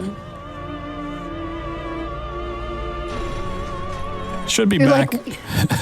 Love being like, oh, I love this whole outro. Like the monologue is so good, and then they're like, we can't hear it. Yeah, luckily it's back in time for this part of the monologue though, because this is the voice acting is great here. Cool. And bone, and filled my lungs with mustard gas. I have seen 2 brothers fall. I have lain with holy wars and copulated with the autumnal fallout. I have dug trenches for the refugees. I have murdered dissidents where the ground never thaws and starved the masses into pain. A child's shadow burnt into the brickwork. A house of skulls in the jungle.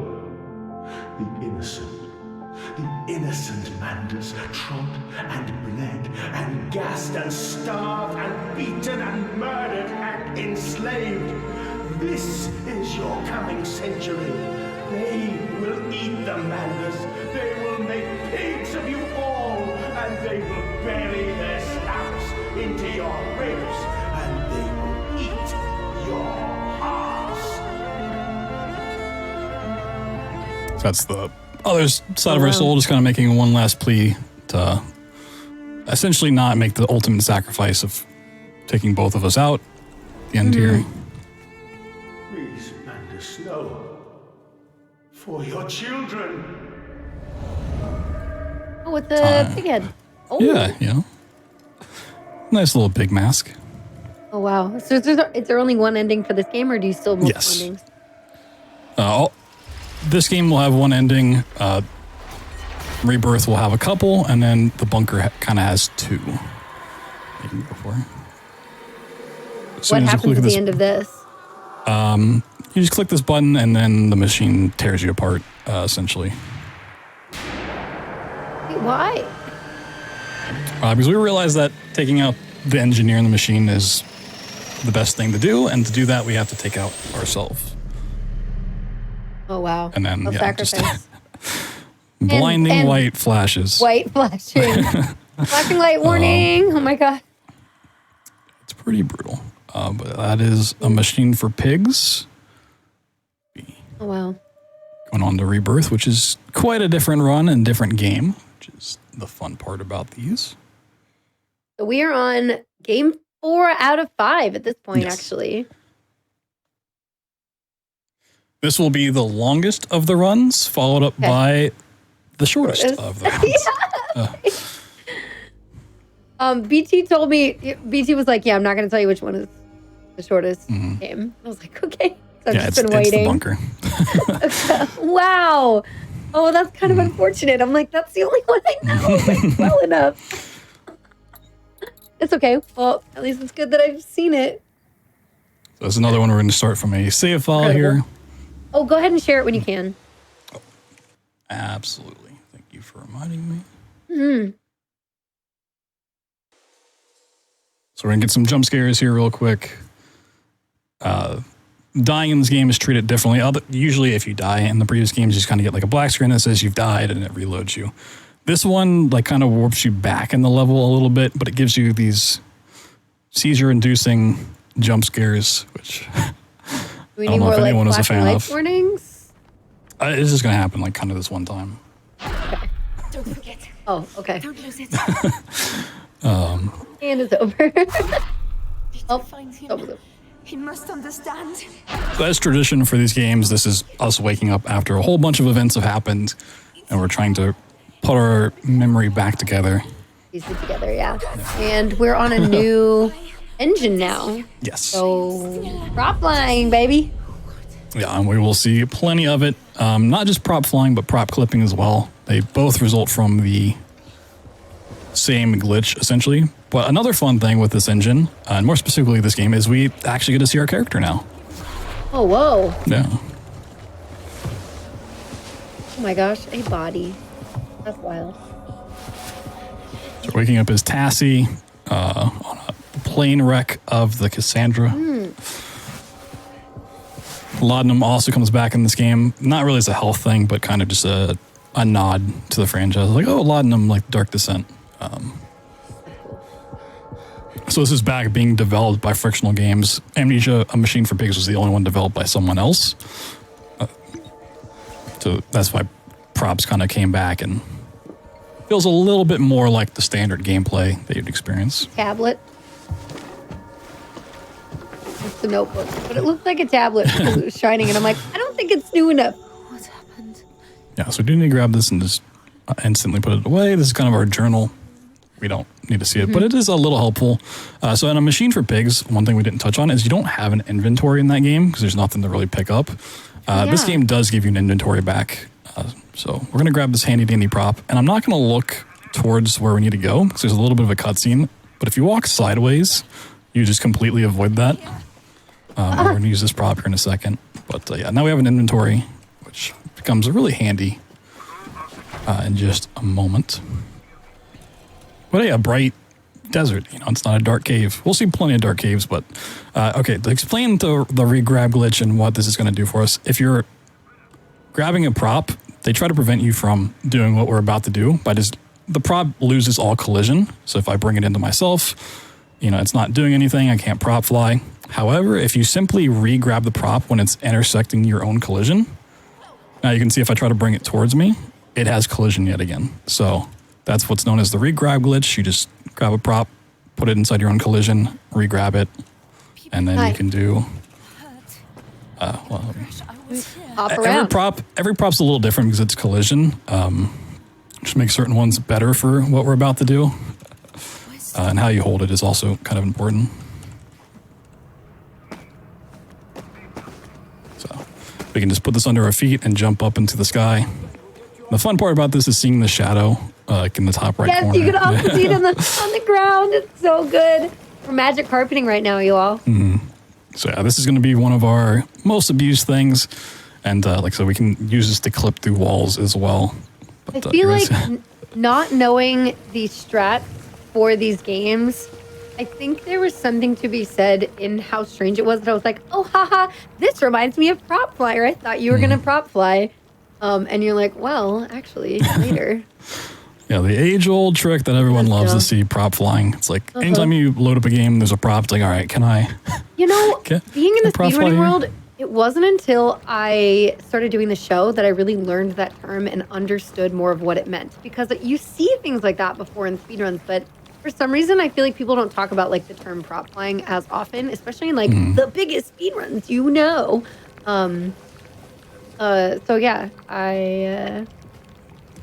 so it's really cool. Okay, there is fall damage in this game again. normally if I just drop here, I'm going to take a huge bunch of fall damage and I'm going to run slower. However, we simply open our inventory and close it. That stops all momentum and we can cancel out all of that speed going downwards and not take fall damage. So it's pretty nice. Just completely cancel out all sorts of fun damage. I love that. It's all right. So once again, we're getting these little flashbacks that when we run through, we get like a flashlight and our movement's slow. We're going to try to avoid those the best we can, but there are some like that where we have to kind of go through it. Mm-hmm. And now we're going to grab this handy dandy pillow and re-grab it and just climb up. So there's different ways of gaining height and different ways of losing height. So if I'm holding a prop, I can bring it close or far away once again with the scroll wheel. So if it's underneath me, I can jump. That will tend to give me height. Or I can bring it into me. I can like pull it closer and that's just going to shoot us up. If I push it away, it's going to drop us. And also if we crouch, that tends to lose height as well. So Gotcha. Okay. We're going up, up, up. Oh my gosh. And this is one of my favorite skyboxes in any game. It's just a really nice dark purple. I don't think we're supposed to be out here. Yeah, we're cutting out a huge section of this level. Just kind of the introduction of like, oh, we're in a dark cave. Scary stuff's happening. You're looking for people. And we're just going to clip our way back in bounds. We actually need to grab an item here, though. We can't just go to the ends. So we're going to try to do a prop clip. If it doesn't work, we have a backup strat. So a prop clip is the same thing as doing like a prop hover. But instead of putting it underneath us, we're going to intersect ourselves. And then when I re-grab it, it's going to try to force me out of its collision. So holding it this way, it should force us to the left, which is where going back in bounds is. And I clipped the pillow in bounds. All right, backup strats. So I mentioned briefly, and I think a Machine for Pigs. In this game, if you fall into the void, it's going to warp you back to where you were last standing, which is something new for the franchise. If we're up against this wall and then sprint off real quick, when we load in, that should force us through the wall. Gotcha. Wants to be friendly, so yeah, we clip on through. But just to show off the clip thing again, if it's, there's our item that we needed. Standing in the wrong spot. We'll be doing plenty of clips, but... Question in chat. Can you do a kickflip? Sort of. Not on purpose, but sometimes it does happen. You're just like picking up and it's rotating. So Are you surprised in chat to get a potential yes? So the way you grab the prop is very important. If I'm trying to clip through a wall, I want to grab it kind of, if this is center, left of center. So I put it into me, and then, so the easiest way for the game to force the prop and me to lose collision together, it's, just go to the left, which is going to put me through that wall. But yeah, when we get to another wall with a clip, we'll show that. So there's these jiggly rocks in this game. The thing we picked up was the amulet, which is going to open up a dimension. So we're going to traverse between the real world and the shadow world thing that we talked about in the other games, which is how things kind of connect. This game really expands on the connected universe of it all.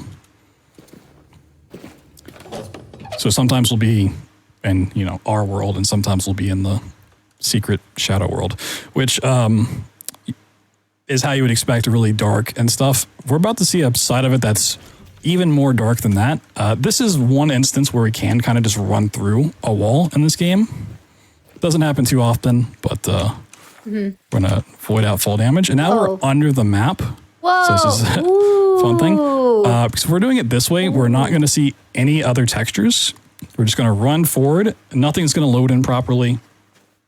The background is really cool. Yeah, there's some really cool skyboxes in this game. Yeah, this is a map where you have to know the layout of the map without being able to see it. It's a little bit hard to follow, but we're just going to run forward here for a little bit.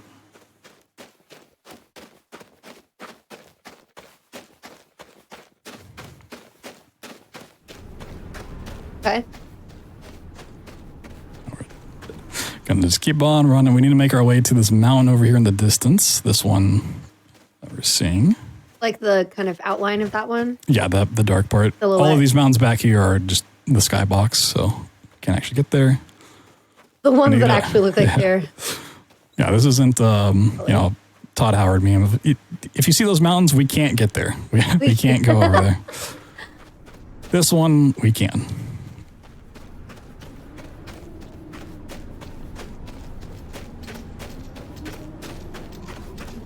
So for this map to end, we need to find a specific spot on the ground that's going to, those jiggly rocks we saw, it's another one of those rifts that we need to interact with. We can't grab it. We just have to run into that spot, but we're going to have to find it in the dark.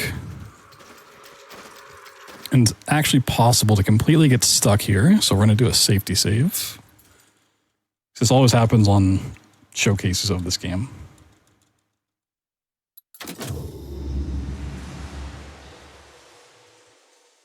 And now we need to drop off this mountain twice. Mm-hmm. And then we should be basically in the area where the exit is. And we can use the amulet. It'll make noise if you're close to the exit. And drop here once. Cancel our fall damage. Run forward. Just drop running in the middle of nowhere. And then we're going to kind of look for these two bumps, which should mean we're fine. And we can kind of hear the amulet going crazy. So if we run forward between these two, eventually the game will just open up the rift and end the map. Oh, wow. It's a wild journey here. This is our first real prop rep. We're in bounds, but in like a weird dream state. This game gets a little weird with these parts, but so we're going to clip through this door. And we're going to grab this chair. So once again, if I want to clip left, we're going to be a little bit left of center. And we're going to bring the chair into ourselves. So now when I re-grab this, it's going to try to force the collision apart and just push me right through the door. So fast, instant. So this is Salim, our husband, and this is our child, Elise. We're just going to dunk a basketball over there. Do you usually have to like do a puzzle to open the door? You usually have to like click on certain things and kind of get some flashbacks to understand what's going on. Oh, got it. Okay. So this is flashing back to your life in Paris. If you actually go through this door again, it closes. And then from here, all we have to do is really wait. So as you may guess from the title of Rebirth, this game does deal with motherhood and children. And so there's just a giant baby floating in the sky here. I hate that. Yeah. So quite terrifying. Oh no. The scariest part of the whole show so far.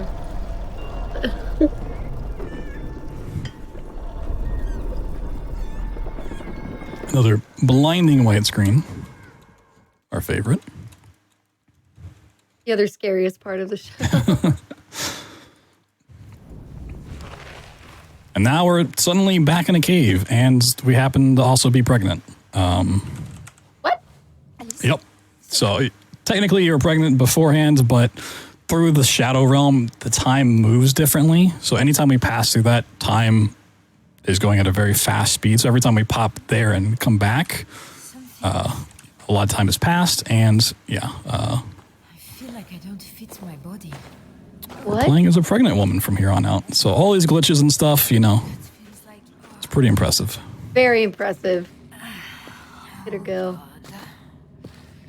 So being in the shadows for too long can affect your sanity in this game, and if it gets too low, you'll actually like have a game over state, which isn't too important, but that is one spot where we need to use a match to light our way. Gotcha. Is the tool you have there as well, that's also producing light? Does that help? So this doesn't produce any light, but we're just in kind of an area where the shadow won't do much to us. Okay. Why there's a difference between the shadows, I'm not really sure. It's just the way the game was made, I guess. We're also in a very slowed down state here that once we cross this bridge, we get full run speed back. Gotcha. Like the little tendrils on the corners of the screen, is that like the darkness protecting you? Shadows coming in, and so we're dealing with kind of the orb in the Shadow Realm again. We're actually turning into a monster as well, so that's kind of what's actually affecting us. So anytime we're in light long enough, that will go away if you need to stop and do that. But we're going to do another prop fly here, prop hover off this lid. So just re-grab it, and this might look like I'm staying in bounds coming over here, but you're not supposed to ever get to this rock surface. Oh. And so this tunnel down here that they have doesn't actually have an ending. It just goes straight to void. So now we're hovering over nothing. Completely out of bounds. Whoa. And then this bright light is the final map, or the final area of this map. So I need to click on this door, and not only is there a crouch in this game, if you hold crouch for longer, you go into a prone state, which is also a unique mechanic to this game. And as we're standing up from a prone to a crouch, we can click on the door. Got it. I was like, yeah, I saw the trigger for it come up for a moment. Yeah, it's a very brief window, and it's really the only time we use that. But yeah, we're back outside. A lovely spot, and we get introduced to a new mechanic that, as far as speedruns go, it's just a big waste of time, but it's something the game forces upon you, which is checking on your baby. So if you hold down X, or the button you have assigned, you kind of check on your baby. And that's a way to restore your sanity as you go. It's supposed to like connect you to the child, and you get some lore stuff, but yeah, we only do that when we absolutely have to. We're just going to grab another prop and re-grab it. So every prop's a little different. So this one being very small and not a uniform like box makes it very likely to just freak out and we fall off of it. Okay. Usually the bigger and more box-like your prop is, the better it's going to be for doing this kind of stuff. Yeah, the better, right? Yeah. These games can have some very weird props you have to do flies off of. So Soma, a game that we're not doing a run of tonight, but very much is like this, has a open can of like cat food that you have to do off of. So it's very, very tiny. It's very likely to fall off. And it's just, it's right at the end of the run too, so it can be problematic. I have played Soma. We were here. Yeah, so Soma's also on the HPL3 engine, so a lot of these prop flies and clips are the same thing you'd see in that run. Got it. So this is a little hub section where we need to basically get stuff for this tank to fire a shell. And this is where we're going to do a lot of prop clipping, which is pretty fun. Just bypass a lot of the spooky monster stuff. So we're just going to re-grab it. Oh, nice. So fast. We end up doing 4 prop clips here to just beat the map. So we're going to... One after another? Yep. So clip through there. Oh my god. Grab another prop. Grab another. You're not actually supposed to get into this area until you leave and come back because the monster breaks it down, but so we can just clip through. And then you just... And then we just clip here. And then... We're falling down, okay. We also have a lean mechanic in this game, so instead of having to jump around here, I can just lean to the right. To click that makes it a little bit easier. And now we have one of the ingredients we need for the tank shell. The other 2 we have to go kind of make ourselves. Okay. Another interaction of the flashback mechanics that slows down is you can't interact with things, so you can't like go through a door. But if I... okay. Yeah, it's going to be locked out. If you put the key in there, you can actually leave as this flashback's happening. But it's a very tight window. There we go. Gotcha. So there's flashbacks, and then there's like some radio calls you get eventually that just completely lock you out of transitioning levels. So the more we can avoid that, the better. I see you're like, you have light around you, but I still see like the little faded tendril things on the top and the bottom. Is that? It's always just kind of there. As you game over more and more, you're going to have that get increased. And if you have it happen enough times, you turn into a monster. Here's another spot where you can get into this cage in multiple ways. So a way out is to break this rock, but you can't break it from the outside. It just won't work. So if you grab this prop through the wall and then take it over here and face away and throw it, you break it from the inside. Then you can, there you go, you're in. Yeah. Wait, so you can, if you game over too many times, it's like a permanent game over? I believe so, but I've not actually ever experienced it, so I'm not entirely sure. So we're going to do a little bit of Breaking Bad here. We're going to... Yeah, does anybody know? Anybody know if that's true? I'm very curious. Yeah, I'd be curious to know. Here, if you put the pot lid back on, this will actually cook quicker. instead of leaving it off. And same for closing this for making the charcoal. If you shut this little thing, it makes this take less time. You don't have to close it, it'll still work. It's just a little bit faster. And then this should be done cooking. Nice. And we just combine all of this stuff in our inventory, and we have some gunpowder. And now we have a tank shell. Got something. Nice. So far, I still have And that's what we need to leave this hub. Try it out, I guess. Somebody chat says now we're speed running for 2. So good.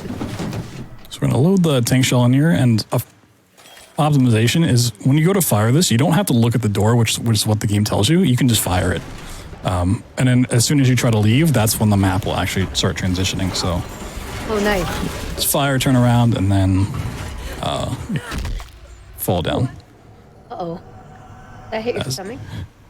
It does, but through the powers of lore and being known as the Empress, she kind of heals us on our journey. If you pay attention to this game and you play it casually, you'll notice Tassie falls down a lot. Almost as much as Lara Croft does in Tomb Raider. Okay. There's a lot of maps where you start on the floor or at some point you do tumble down. But yeah, you're supposed to have broken ribs. The Empress comes and heals you back up. Long story short for the lore of this game is that there's an Empress that wants your child and you tell her no, and that's how you end up back on the Cassandra plane wreck. And yeah, now you're making your way back towards her. Are you alright? Interesting. I don't know how to tell.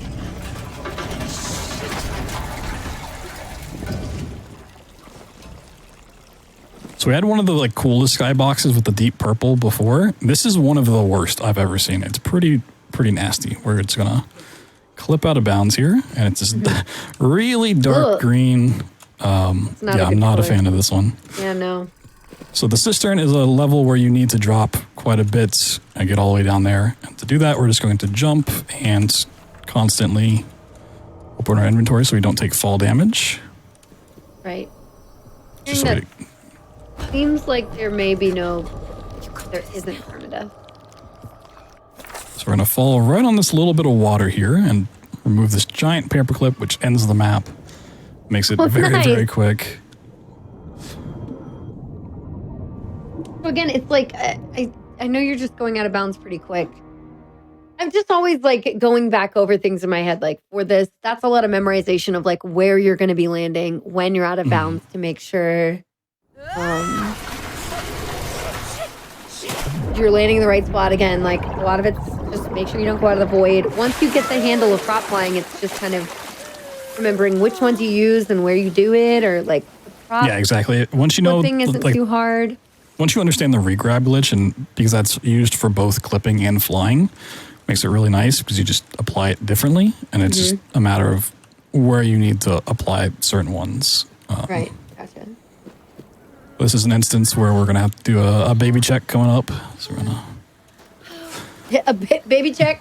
Yeah, so you get this blue flash of light sometimes, or it just tells you straight out, hey, time to check on your baby. We only have to do that one more time at the end of this map, actually. So we're going to try to get out of bounds here before the Empress shows up. It doesn't really matter, but once she shows up, Tassie will take the time to look at her, which can kind of mess up climbing here. So we're just doing some jumps up some rocks, nothing too crazy, just getting up here. And so, yeah, the Empress should spawn in just a moment. As we watch the speed run. Oh, I was going to say, do we get to see the Empress? I guess technically we do. Who are you? That's really the only time we see her in this run. So we don't see her at the end of the game. We don't? No. A little bit of spoilers, but we take an ending where we're not going to see her. Okay. Careful.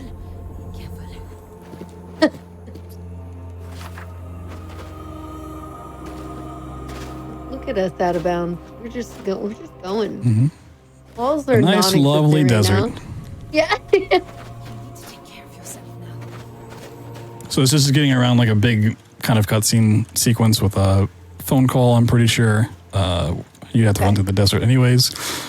So we had some no boosting we could go for in the previous titles, this is one where you can hopefully get a pretty consistent boost. And this one's, if you can get it, looks really cool. So you just go flying. Ooh, that's cool. It's coming up here. So we're here. Oh, okay. Sorry. That was just a good jump then. Yeah. We're just going to jump out and then kind of do a U-turn and hit off the slope of this rock and hopefully go flying in that direction. Oh, actually. God. It just speeds up a little bit. Ooh, Nothing, okay, yeah, nothing no. too crazy. So you might think we're just going to run through here, but that's not going to happen. We're going to fall down again. Oh no.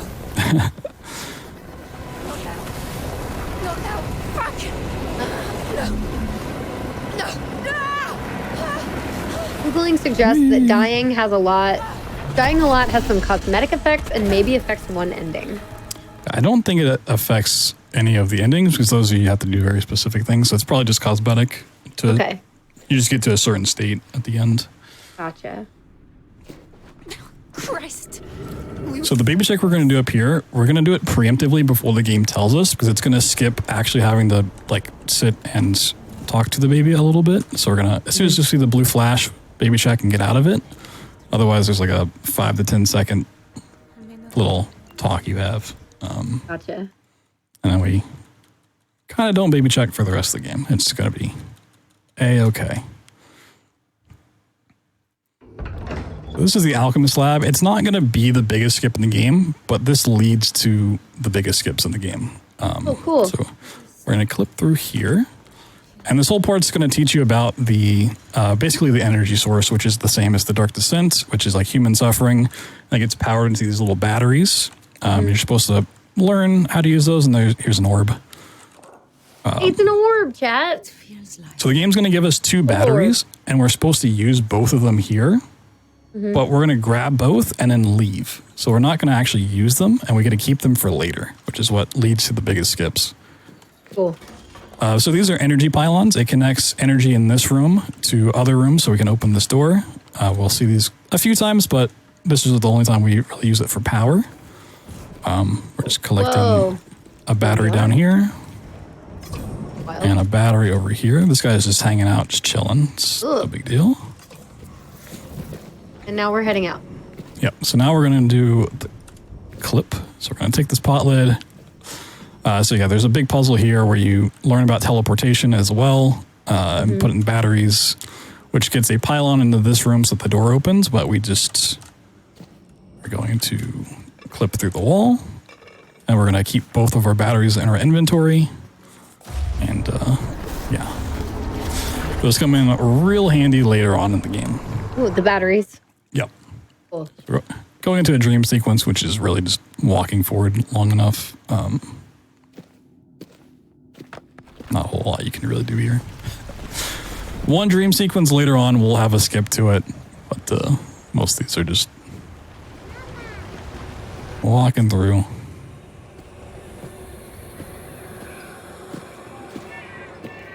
Baby's over in the sky. Oh, back in the... Oh, no. No.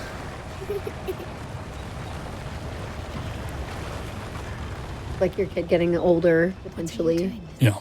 1 and 1. Interesting that it's like showing your character. I'm like checking out the story a little bit as well. So you actually had a child previously. Okay.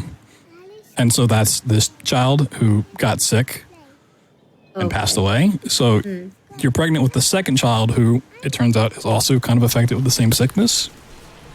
So the Empress comes and says, I will take the child and cure it, and it will be my heir, and you can go back to Paris and live your life. But Tassie, having lost one child, says, I don't want to do that. I want to keep this child even if she's sick.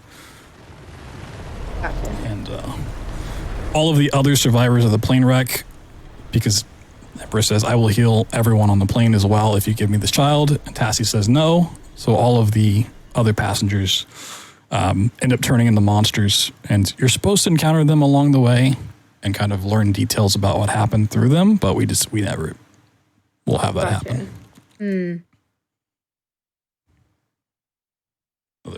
bright flash of white here. And we're going to wake up on the floor again.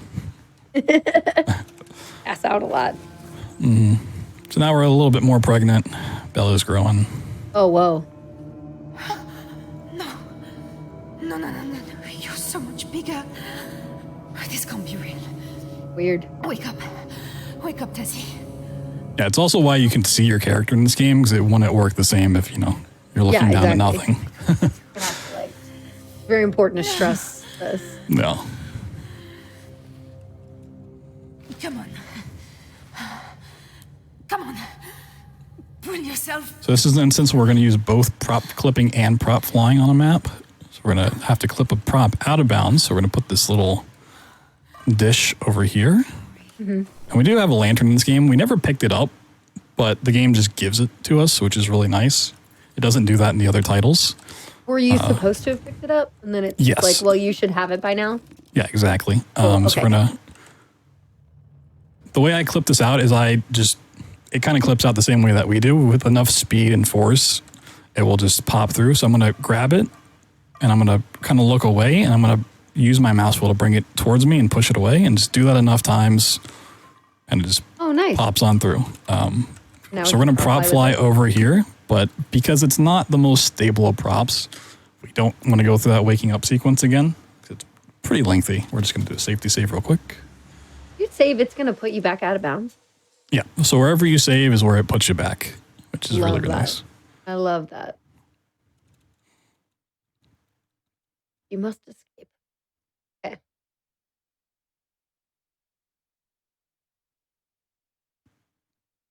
Yeah, now we're back out of bounds. We can re-grab the little tray and fly off over design. Here. So this is like another runaway from the monster map.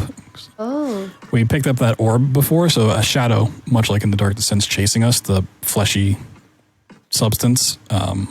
Okay. This is the kind of the first instance of, oh no, something's chasing me. I have to.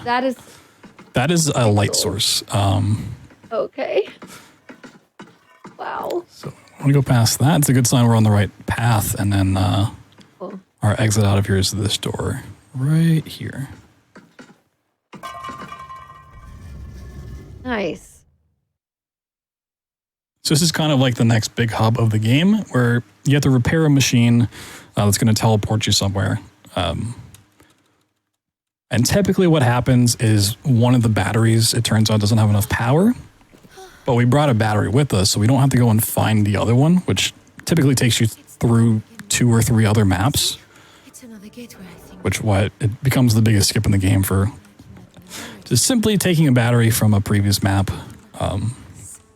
Look. This is our handy dandy orb. I think this is a way out of here. I know it's crazy, but can we get it working? So we got to go turn on the machine. This is like a little slope surface. You can just jump up this, just boost up instead of having to take a ladder.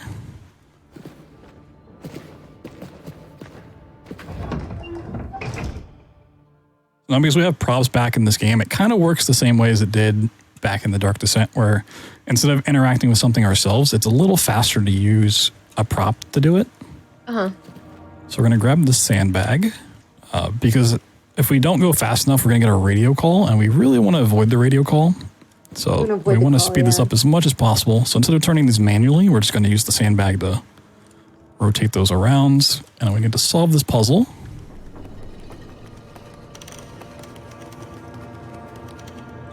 And then hopefully start a prop hover before the phone call comes in. So I'm probably not fast enough to actually get to where I need to go, but if I take fall damage, that's actually going to cancel out the phone call as well. Kind of as a little backup strat. You actually want to take damage here. Yeah. And also if we go back through the way we came in, that hallway, there's if you're not on a phone call, another baby check that you're forced into, which is pretty lengthy, so we're instead going to go out of bounds so we can get back to the door and skip both the phone call and the baby check. Nice. Oh, okay, you got it. Okay. Yeah. So if we do a door dive like that, and normally we'd go into the void, this game warps you back. So that's an instance of we hit the door, but the game's still temporarily going to put us back where we were just standing.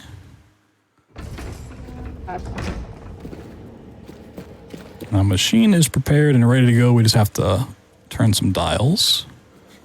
These are ones that you can't move with prop physics, really, so we just have to spin these around. The game's like, you remember that there's a baby? Yeah. Don't forget.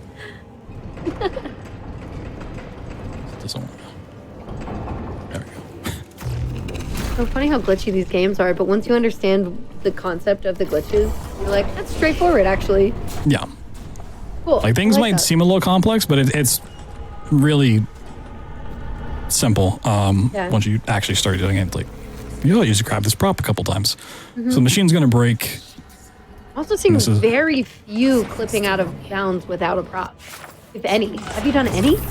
Yeah, so there's one we did before to drop down to like the unloaded textures. Right. So we did that one, and there's one more, maybe two that we'll do. But yeah, pretty much the only way to get out of bounds in this game is to the prop clip out. Yeah. So it didn't really look like a skip, but we have that extra battery with us, and we just plugged it into the machine. So normally you have to go through a labyrinth with another crew member of the plane wreck, and then there's a huge monster sequence chase. We have you to be already like, had a battery from earlier, so you're good. Yeah. So we use one here, and we're going to use one near the end of the game. But we redial this, and we can teleport away, but the shadow's still chasing us, and it's going to make an appearance and kind of shift us away from our objective, as video games tend to do. Like, oh, you can't go there yet. You got more gameplay to do. More has to happen. Uh-oh. Oh, gross.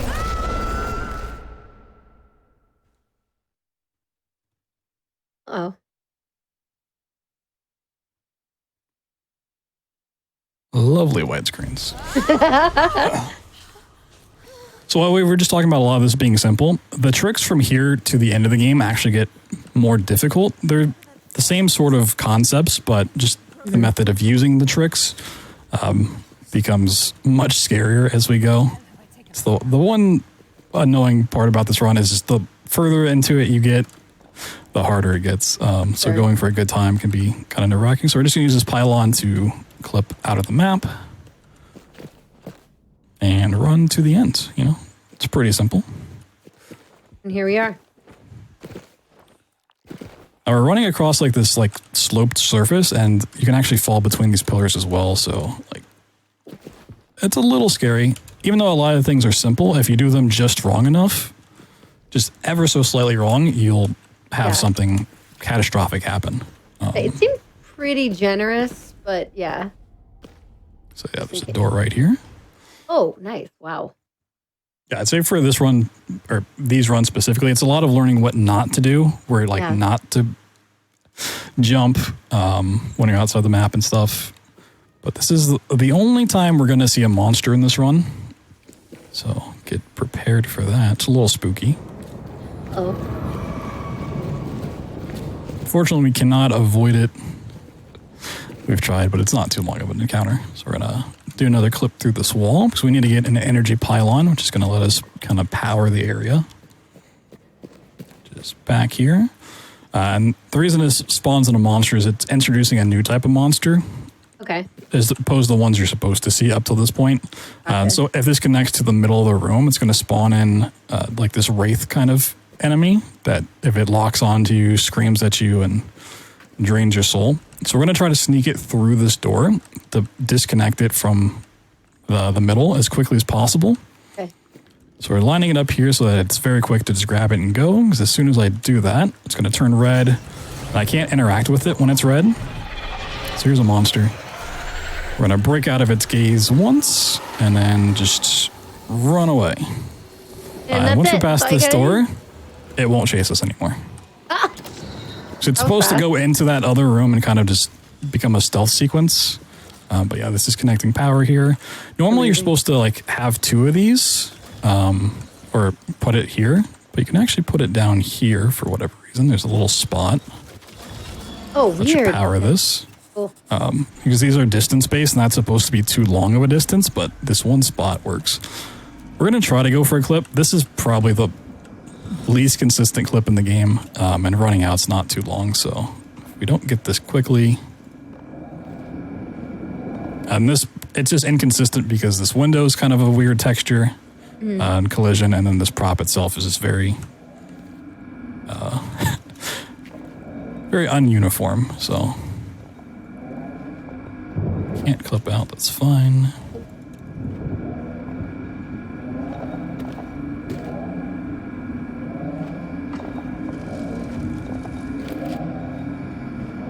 Okay. So instead, what we're going to do is we're going to power up this next room.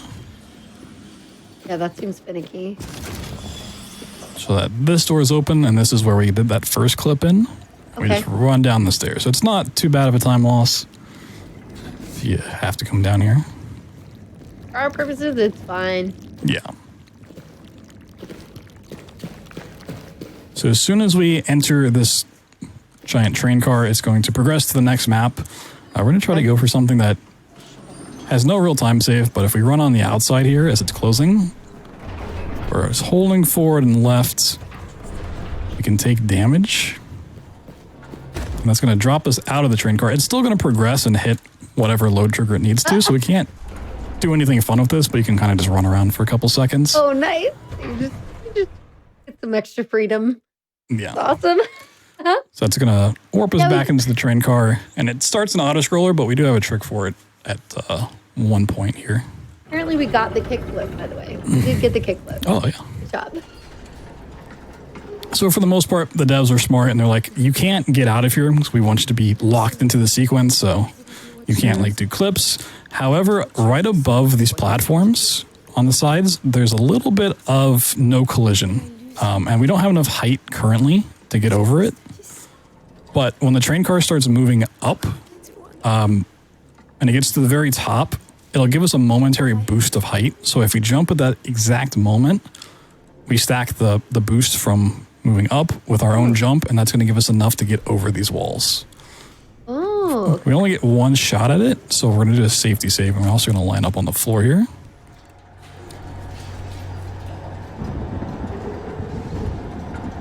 How long do you usually have to wait? We just have to go out here, and then we're going to start going up here. Okay. We're going to look for these blue lights. There's 1, 2, and 3. So after the third one is when we're going to save. Nice. Okay. Then we're going to pop back in and... Yeah. So it's not really too hard of a trick, but because you only get one shot at it, you don't want to miss it. Otherwise, you're sitting in the train car for the whole time, and that's a very long sequence, and then you have to deal with a monster stealth sequence, and that's also not something you want to have to do. So we're going to load back in here. Oop. Jumped a little early. We also want to make sure it's a crouch jump and not just a regular jump.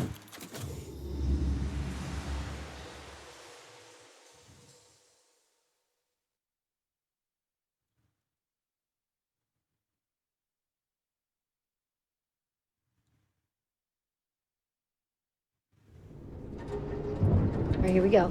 So yeah, we got extra boosts, and we can just drop off to the side here. We don't want to drop all the way down. Okay.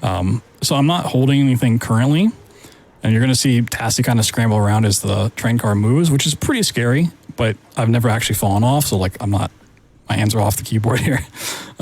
She's just like instinct auto moving, basically. So a thing you can do, which I'm not going to because it's like a 2-second time save and I don't want to have to do the jump out again, is you can jump to this train car and run through it to jump to the front of the one we're currently on. But you have to do it very, very quickly, and you it's a fun thing to go for, but if you miss it, it's a huge time loss. But that is a fun little thing you can do. A lot of the reason that saves time is because we're going to drop off once we get to this little segment here. Then you just jump off sooner. Yeah, so you just jump off the front instead. So this is supposed to be like a little tease of going back to the normal world through a rift. That's why there's jiggly rocks here.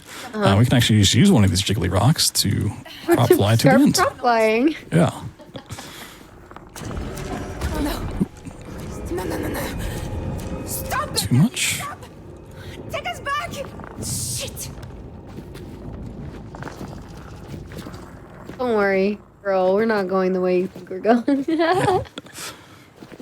There is a weird consequence of getting through the map this way, which we'll see right near the end, that we're not going to hit certain triggers that loads in Things we need. certain textures, Okay. depending on how we fly through, will have more than other ways. So sometimes you can't see anything at all. Sometimes you have the floor and you can't see the props. But you can see like a lot of stuff's not loaded in currently. So we're going to kind of cut in a little bit. We might get some of it back. Or lose some. Or some. Yeah, so it should pop in here.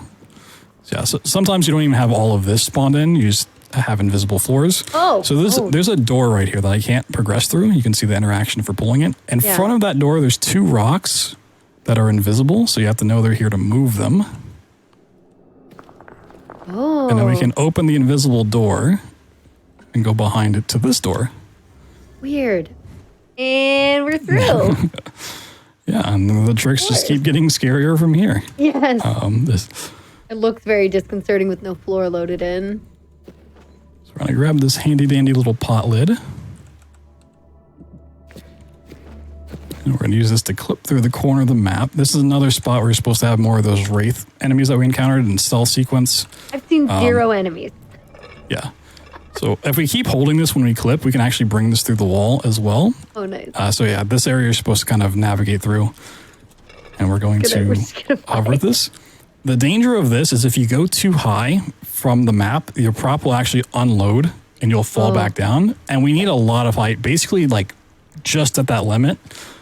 So we have to be really careful not to go too high. But if we don't go high enough, then we're going to waste some time. Oop. Oh. Actually fell off. Yeah, this prop is not great for doing that. We're reload. You can save this, but the other props down here aren't great. Yeah, that's fair. Yeah, and the pot lid's like straight, like flat. I mean. Yeah. Oh, so can you just to help solidify it, like re-explain the prop flying kind of mechanics of just like pulling and pushing? So load back in here. So it all comes back to the regrab glitch. So grabbing this, it has no collision currently. You know, I can just put it through my body. But if we grab it again, it instantly has collision and I can no longer do that, which we can stand on it.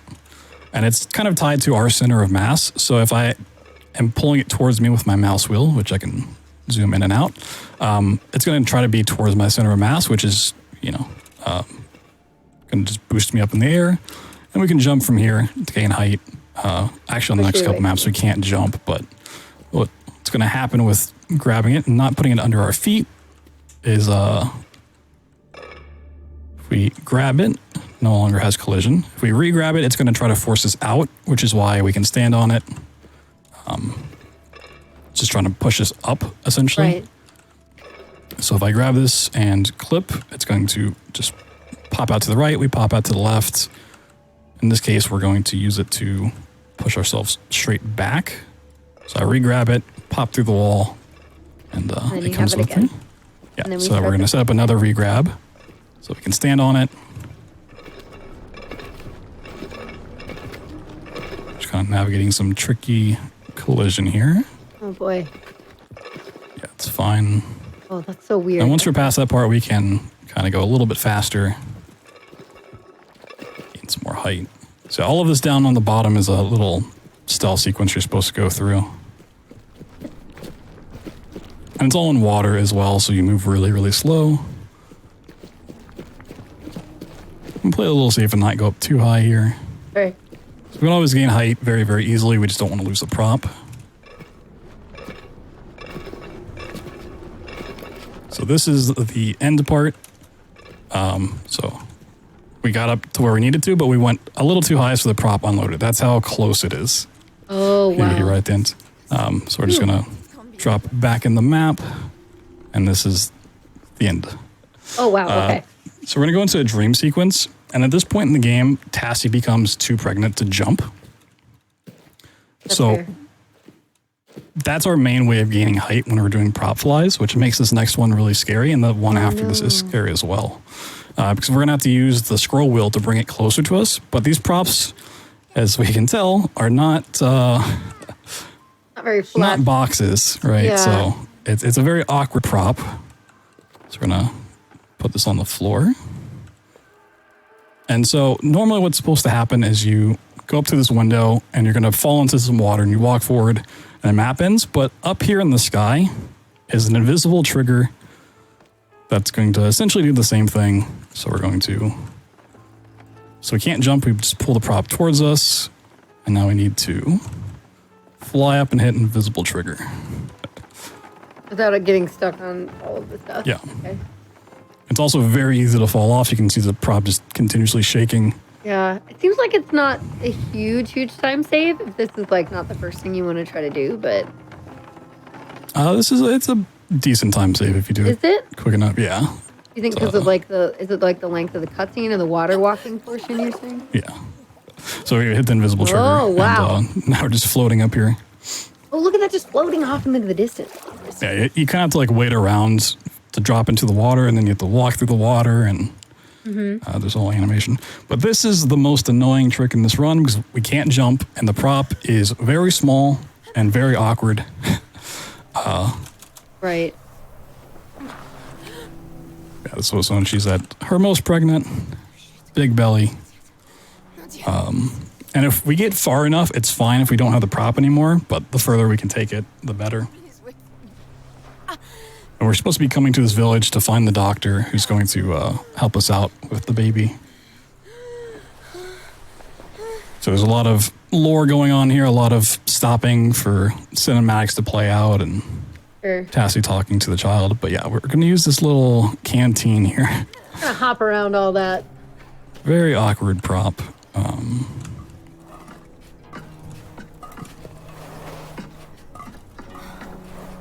I'm trying to get it underneath my feet and then continuously bring it towards me. And if it stops giving me height, then I have to push it away and bring it back.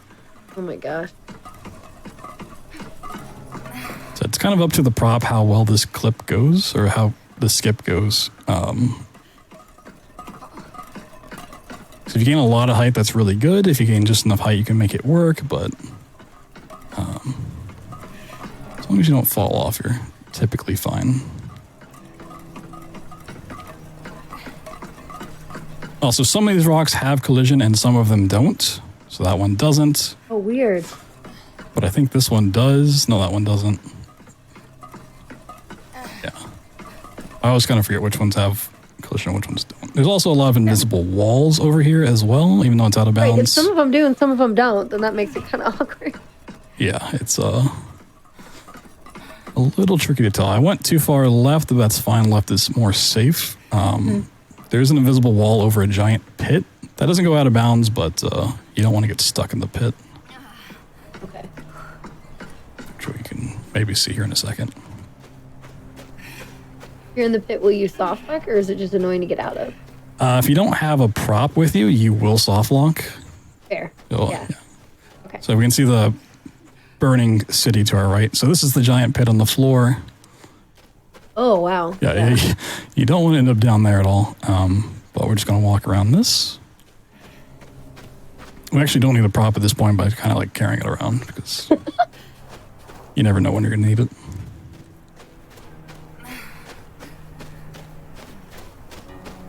Prop has joined the family. The family now. So not only can we just walk back in bounds over here, but there's also a trigger that you're supposed to run away from one of the survivors of the plane wreck, and she comes and chase you. The trigger is actually, they turn into monsters. There's a trigger over here when we run back in bounds. Should be. You can hear Yasmin coming to just greet us already. You're normally supposed to be on this path for that to happen, but yeah, she's fully turned into a monster, and then the creepy doctor's going to show up. I guess a small trigger warning for birthing. We don't see anything, but you don't like babies. He's got he shot her. I guess. Yeah. It's all right.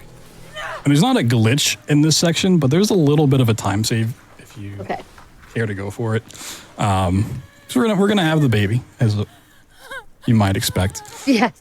Did the doctor so meet you earlier? Do you just know him? No, so you're coming to this village to meet him because he says he can help out. But really, he wants to take the baby and give it to the Empress because the Empress is making the deal of, I will heal everyone on the plane wreck and save you.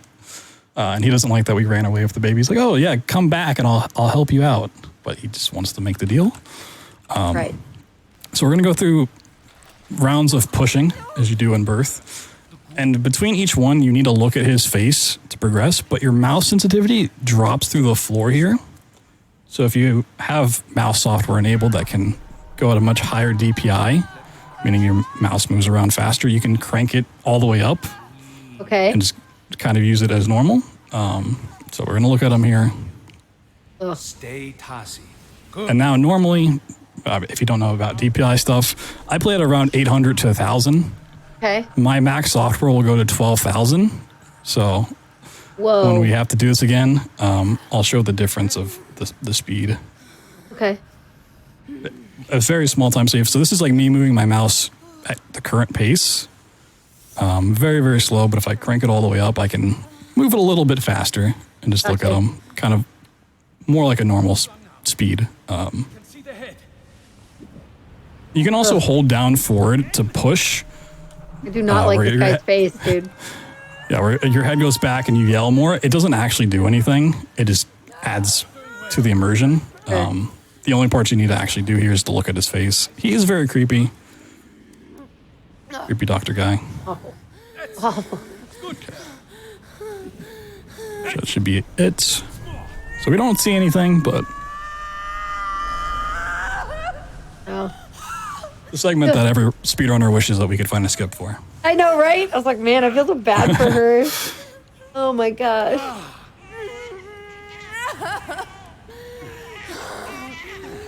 Interactive baby excretion. I thought she might be tainted, but she... Perfect. Yeah, it's not as bad as Outlast 2's birthing sequence where you actually see stuff. No. This one's a little bit better. And he's at least a nice doctor. He's going to put our pants back on for us. So, we're not just For you, running around the desert naked. for everyone else, even the lives of your friends. However, now he's just going to take the baby and just run away. Was the child just that? He's also going to take our amulet so we can't traverse worlds. If not for you. So, now, I must do what you would not. If we are to be cured against our lives, what is one? So this is a mix of some mom strength and turning into a monster strength. We can just snap out of these binds. She's turning into a monster now, too. Yeah. So everyone that was on the plane wreck is slowly turning into a monster because they drank tainted water from the other world. Oh, uh-oh. Yeah, it's the thing the Empress doesn't tell them along the way. She's like, oh, come drink at this fountain. It'll kind of help you out and keep you hydrated. But that's what turns you into a monster. So Sure. This whole time, that's why if you die, you become more of a monster along the way. He's very slow in terms of running. Like, we just gave birth and we're kind of keeping up. Well, we're turning into a monster. Yeah. He's got a baby. So,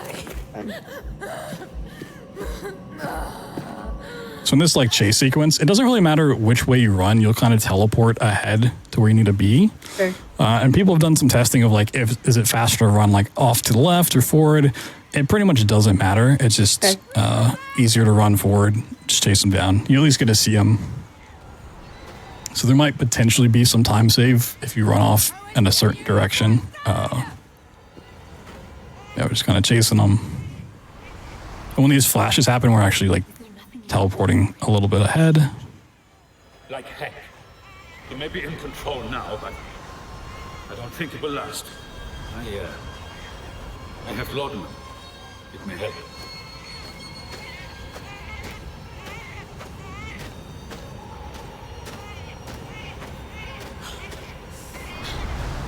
Out of your mind. We're going. Salim will be dead by Yeah, we just have to one more little chase sequence and we're gonna end up in the other world, which is kind of the ending of the game. So we're pretty close to the end of that.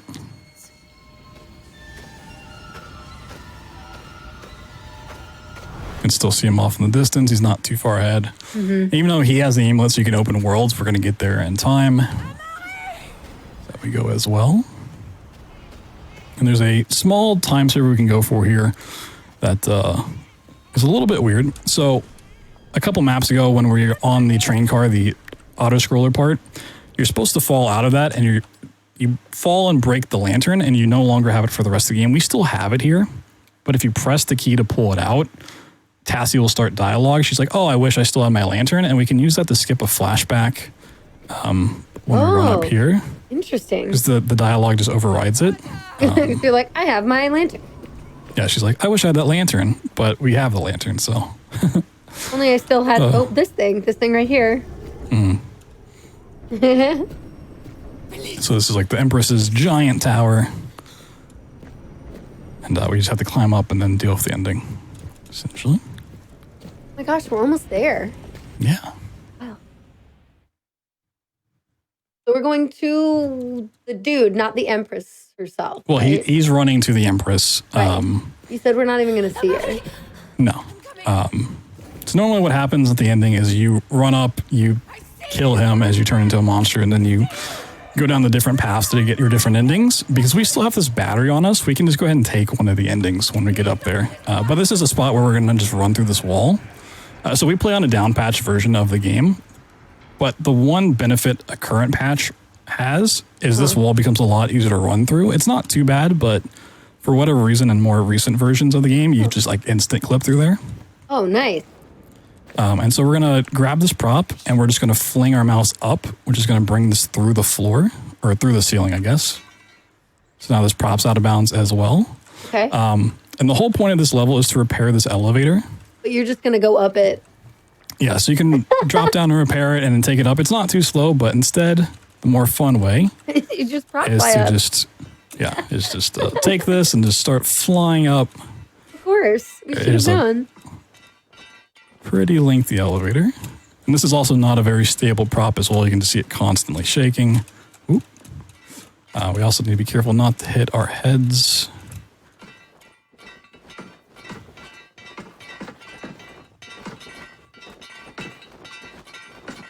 Oh my gosh, look at this go.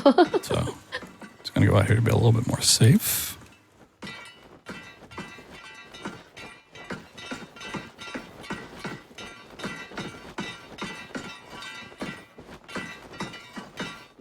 Should be almost there. Nice.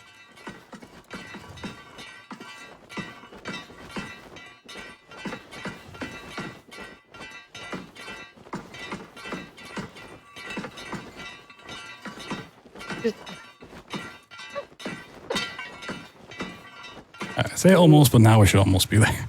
Lack of floor plane that's way down there. The sky. I love when you see that. So this is the top of the elevator, and this is the door. Nice. We made it. So this is where we're going to choose our ending. And there's a whole bunch of different ones you can do. The ending we're going to choose is to take our baby and go back to Paris. Because we have the battery already, we kind of skip dealing with the Empress and our baby. But the baby's a little magical in this instance. And there's a fun little trick you can do as well. So this is the teleporter that takes us back to Paris. That's normally, if you want to do this, you have to get a battery from where the Empress is. And then So you'd have to come back here. Actually deal with her, talk to her. Yeah. But so we have this, we can just plug it in. And so when we go back through to Paris, we're supposed to have our baby, and it's going to be in our hands. But if we pull out either the lantern or a match, it kind of creates this weird, like glitchy state when we load back in. Is it like, oh, you have something in your hand, it's got to be the baby?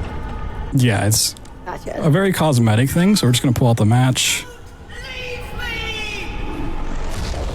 And this doesn't save any time, but it's a fun little thing to show off. Okay. So normally when we look down here, the baby's supposed to be in our hands, and it's just kind of off to the left, just like, Oh, maybe not good, there. Good baby. Good baby. But the baby's just chilling over there instead. Oop, there it is. And then pushing this as a rock open is what ends this run. Nice. So it kind of leaves it up to like, oh, what happens? You know, the child's still sick and you're turning into a monster. A lot of these endings are left open-ended. There are some where you just fully turn into the monster, you give up your baby to the Empress, and stuff like that. There's one where you like destroy the Empress's kingdom. You know how many endings there are total? I think technically there's 3, with one that's like you get different dialogue as a 4th option. Okay. I'll take care of my heart. It's like 3 official endings and 1 like kind of half ending, essentially. Gotcha. And you use the baby as a prop. You cannot. Oh, bummer. So that is Amnesia Rebirth, our 4th of 5th games, and now we're going to move on to the bunker. I'm guessing you can't use the baby as a prop because maybe once you get it, you can't drop her. Yeah, it's not like an actual item that you have. That's fair. Yeah, it's a little bit fair. It would be pretty funny if you could prop fly off the baby or something like that. Baby magic carpet. That would be good. So the thing with the bunker is it also runs on the HPL3 engine. Yes. Oh, make sure to brings share over, as well. Yep. Brings over the prop clipping and the prop flying that we've seen many times over. However, this game, they took a different direction in terms of just pure design. So those are very linear games. There's some hub sections here and there, but you're basically going from one map to the next, to the next, to the next. And the fastest way through typically is getting out of bounds and running to the end. And you just do that over and over again. And where the time comes from is just how quickly can you clip out. The bunker is structured completely differently in that it's one big hub followed by a secondary map. So it's really just 2 maps that we have to get through, meaning if we can get out of bounds really quickly, we can end this really, really quickly. I'll say continue. Should not have done that. We need a new game. We'll get back to the menu really quickly.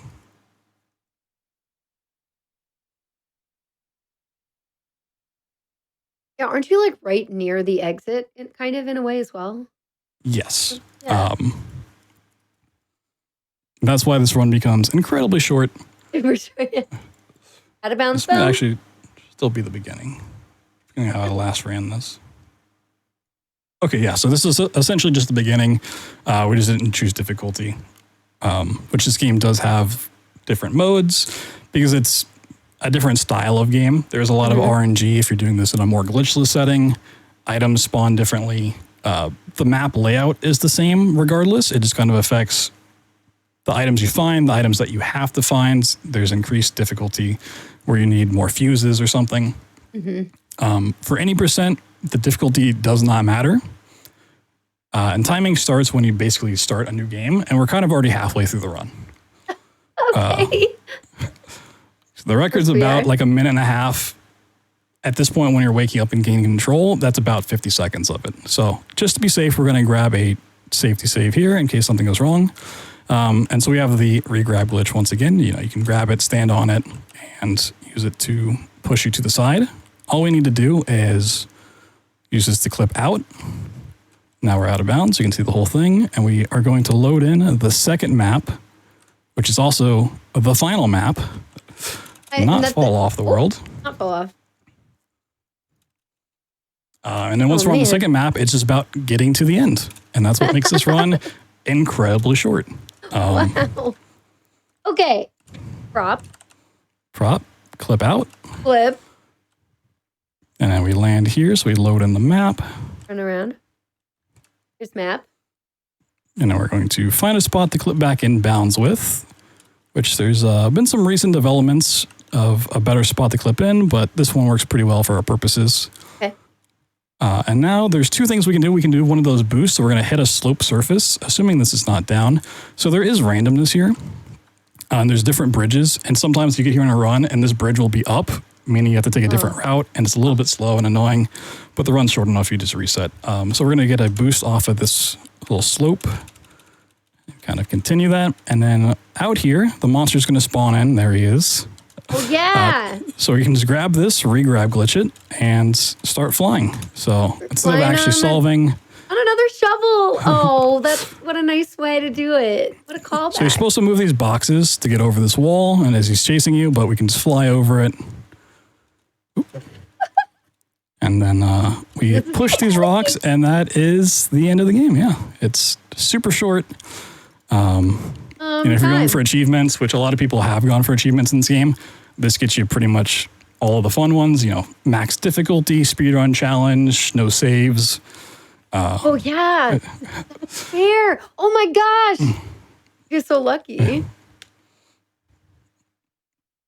It's very easy to do, and it's just 2 regrab glitches, one for prop clipping and one for prop flying. Get the best of both worlds. So there's 2 endings here. Either you get out and the monster comes with you, or you drop him into the void beforehand in that last arena, and then you just get out on your own. And yeah, it's essentially the Amnesia Anthology. Until another one comes out, maybe. Right, exactly. Oh, man. Have we seen this game in a mainline GDQ yet? I've submitted this in different capacities, any percent glitchless. They have not taken it yet, but I'm hoping maybe this time around they'll accept it. Glitchless is still short at about 20 minutes as an estimate, but... nice. Yeah, glitchless would be really cool. Yeah. I would host that.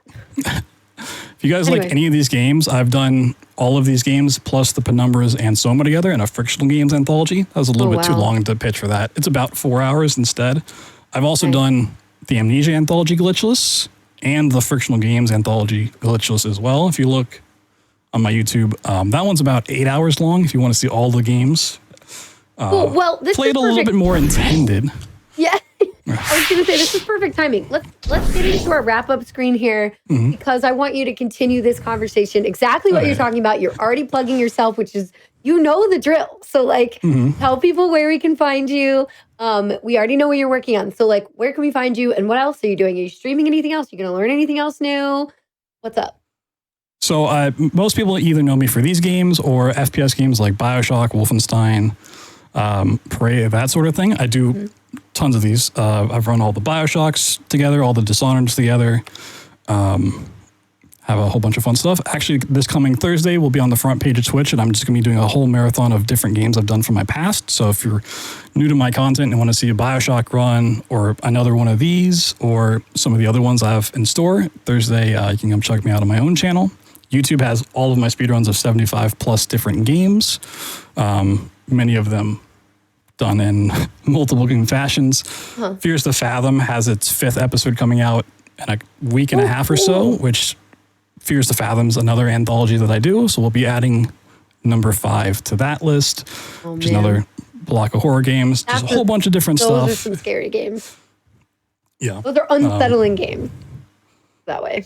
Yeah, I'm really looking forward to that. We'll be running it and all that when it drops. So if you want to find my content, YouTube is the place to be, or you can stop by one of my streams, usually about this time, Tuesday through Sunday.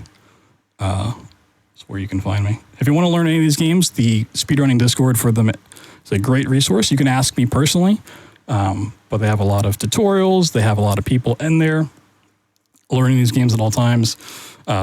Or if you want to get in Penumbra or Soma, which are very similar in nature. Soma has the HPL3 engine, so it's prop clipping, prop flying. Penumbra's a little bit different, but still awesome. Well, thank you so much for being on and being on our final episode here. This is pretty wild. That was really cool. I loved going through that. We got to see 5 games in one show. That's like unprecedented for us because like this show is usually like 1 game, maybe 2, because, you know, all of these glitches. But I loved how this lined up together, having all of these fit in perfectly. Yeah, I really appreciate it and having you on. So thanks for joining us. And thank you all so much for watching. I appreciate you all being here and enjoying the show, checking out of Bounds for all of these years. It's been literally years, and that's very weird to think about. But again, I do want to point to you, if you all are like, hey, this seems like a cool show, sad that it's over. Yeah, you finally went back in bounds. Yeah, I know that's what BT said earlier, and I'm like, oh no, that's like, I'd feel too normal if I say that. But yeah, no. Every time you go outside the map, at some point, you got to go back in. Yeah. Happens to all of us. Oh, it's okay. No, I'll still be around GDQ. So if you're like, hey, are you still going to be doing things with GDQ? Absolutely. You can catch me at AGDQ, SGDQ, and both of the Frame Fatales events each all year. It's 4 events a year. That's part of why, unfortunately, I decided to sunset this show. But it's been such a wonderful time, and I appreciate you all just being around for it. So just saying a big thank you for our final episode. Again, just I don't know, love for chat. You all are great. Thank you very much for tuning in. And those watching on YouTube as well, appreciate you checking out the show too. I hope you enjoyed. Again, feel free to go back and watch any of the other shows that we had. I've had so many amazing guests on. This show is not about me. I want to say, like, it's about all of the awesome people that I've been able to bring on and have showcase these games, like Blood Thunder, for example. So please go follow BT. But yeah, I guess I'll do one quick shout out because I've never done that on the show, but it's the last one. I'm also a streamer. Hey, what's up? I don't really do a lot of speedrun myself anymore, but I do variety stuff. Lots of Nintendo things. Beat Saber, if you've caught that at a GDQ 2021, 2022. Yeah, very different games from what you just saw tonight. Yeah, very different. Very different. Anyway, that's just what I do. But please follow BT. He's great. Check out our other shows. Also, we were just at PAX West, which is cool, but we'll be at GDQ. Will also be doing Games and Quick Express at TwitchCon, which is September 20th to the 22nd. I won't be there this year, but hopefully next time. But that'll be really, really cool. And thank you all for supporting Hotfix with your subs, Prime Gaming subs, gift subs, bits, all cheered here. Much appreciated there. And anything else? If you missed Awfully Silly, which I'm gonna miss working with Conception, he's so fantastic. You can stay tuned because we're going to be replaying both shows right after this, or you can tune in tomorrow starting at 7 p.m. Eastern for Random Number Generation and Time Capsule. Also, more amazing Hotfix shows. But just one more quick thank you, everybody. Thank you, BT, for joining me, and you all are wonderful. This has been Out of Bounds, and I'm Kungfufruitcup. Thanks, you all. I feel like I'm going to get emotional, but it's cool. I'll see you at GDQ, everybody, okay? Have a great rest of your night. Take care, and thank you for being a part of the show. Bye, everyone.